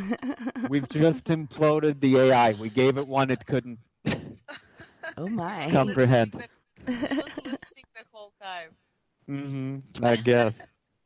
AI really scares me. Does that freak you out at all when things like that happen? No, again, it's what you put your attention in. Because the more you put attention into it, the more it will happen to you. Because again, reality, it's still an illusion. And it's your choice. You want to have a pleasant illusion or unpleasant illusion. I do believe that all those things are happening because people put too much attention into it. If we stop putting attention into it, it will disappear on its own, because everything intensifies when we put our energy into it. The AI could end up being some cold technological thing that consumes us and overtakes us, or it could finally be exactly what links us to this Akashic, limitless consciousness that we've been trying to connect to. She's right. It's here again, the choice is ours. It's funny because I don't use it, but it has popped up before for no apparent reason. One time was going on to a paranormal investigation, and it's like you said, she's listening. And she said, the only thing to fear is fear itself. So it was really funny how it was kind of relevant to the discussion and what we were about to expose ourselves to. One other time she came on, and it blew my mind. She said, did you summon me? And I was like, no, no, go away. Wow. But, Wow. you know, they are listening, and I think it's perhaps they're trying to learn from us. Is it a software tool? Is it clever programming? Is it divine intervention? All of the above. You know, AI, the A in the AI is artificial, but is it artificial? We're creating it, and aren't we a product of nature ourselves? Maybe that's the natural step evolution's supposed to take. We don't know. You can view everything from a place of fear and scarcity or a place of love and abundance. And you can transform others by seeing them differently. So if That's a biggie. if something like this happens, see, I was laughing about, so I didn't put so much fear into it. That is why it's going to be transformed. It's not going to interfere with my life. But the ones who start putting attention into it, like I know a person, she's scared of everything. She said, oh, this is like the government sending me with these letters, and they're like already walking after me. I'm like, and literally she keeps attracting people who does it to her because she so believes in it. Because again, we create our reality. So just realize where you put your attention towards. Mm-hmm. Whereas I met a CIA agent. I mean, literally, she walked up to me. I realized after the fact she was CIA. She introduced herself as a linguist. But she said, you know, I just heard something in my head that I heard you say out loud 2 seconds later. If you have a few minutes and are open to it, I want to try a few tests because I think I'm picking up on your thoughts. You know, that's not how most people imagine an encounter with a federal agent, right? But that was my encounter with a federal agent. It was curiosity. It really is what we make it. You touched on something that's so important. And tying it back to where we started, this being Valentine's weekend, how we see ourselves is super important, and how we see the other person or people in our lives is so important. If you're frustrated with where you're at in life, stop looking in the mirror and calling yourself a loser. Look in the mirror, and how many of you actually do this? Don't just think, yeah, that would be nice. Do it tomorrow morning, and do it every day for 21 days and see what happens. Look at yourself in the mirror and feel proud of yourself. See a winner. See a champion who succeeds at everything they try. Do that as a deliberate practice every day. And if you have someone in your life, well, my relationship sucks. I think I'm going to break up with this person. Maybe it's because every time you see them, you see the bad in them, the flaws in them. Try every time you see them, giving them a compliment and really meaning it. I'm not talking about lying. Find something good about that person. If there's really nothing good, then leave. Why are you there? Okay? But usually you can find something. Every time you see that person, compliment them and see what happens after a few weeks. Maybe they'll start becoming more like the kind of person you want to be dating. So how you treat others, your expectation of what you'll get out of them, and I'm going to extend this to include our governments and our churches and our AIs, everything. What you expect to get from people very often is what you're going to get from them. So start expecting more. It's about you. Start opening yourself up to the possibility of newer and better experiences. Well, we are nearing the end of our time, and I want our listeners to be able to follow you guys and, perhaps take part in your different lectures or learning from you. How do they find you and get in contact with you? Oh, we'd love that. Please stay in touch. We believe everything happens for a reason. So if you're hearing this podcast now or after the fact, it's for a reason. The company we started together is called Apex Life Mastery, so you can search for that on YouTube, on Facebook. If you go to our website, apexlifemastery.com, then I want to say please put /paradox after it, because that's a special landing page we made just for your listeners. So once this goes up, we'll have a link to the recording of the show for you right there from the page. You can sign up from our mailing list. So whenever we offer anything, we like listeners like you to be the first to take advantage of it, because when we put a new course online and when we put our book out, we want people like you to be the first ones reading it. Of course, because we want good reviews. We want people who are going to understand the subject matter. Better reviews help us get it in the hands of more people. So we would rather the first people to buy the book be your listeners. Right now, the book is listed on Amazon for $8.88. If you pre-order it, it'll drop to 99 cents on the day it goes live. Your listeners will get a link to that 99-cent offer. When we offer our course, we've already talked about it. We're going to give it for half price to your listeners because we want people that have that interest already that were drawn there originally. So just put /paradox, apexlifemastery.com/paradox, and that'll plug you in so you'll always hear about stuff first and we'll always get a better price than we offer to the general public. That is awesome. I'm going to have to check that out for sure. I mean, 99 cents? When the book goes live, the price will drop, don't tell anyone, to 99 cents, yeah. The people that pre-order, it requires you to put a price in, so $8.88 will be the retail price. But the day before it goes live, it's going to drop to 99 cents. You guys will get it for that price. Well, I just want to thank you guys so much again for being my guests, Oxana and Andrei. It's been amazing learning these different things from you. But thank you again for joining us tonight and opening our minds, broadening our horizons, and for being on Late Night in the Rockies. Thank you for doing this show, Tessa. Thank you for opening the minds, and thank you to everybody who's tuning in. Thank you for taking that first step and following that hunch of intuition. You guys are amazing, and thank you so much for what you're doing and doing your large part in trying to change the world that we are in today. Thank you so much. It was such a pleasure sharing our ideas with you and on your show. It's an honor, truly. It's an honor. And thank you to all of our friends on We Are Paradox Media's Facebook, Spreaker, Twitter, Periscope, iHeartRadio, and wherever else you may be listening beyond the Omniverse tonight. I had a wonderful time this evening, and I can't wait to do it again next weekend, where on Saturday we have Psychic Saturday with Psychic Chris Garcia, and then on Sunday we are joined by Richard Case, the Ghost Challenger, and he's from the UK, a very amazing person.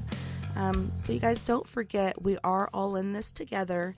Together we can make the world a little better, and together, my friends, we are Paradox Media, because without you, there is no us.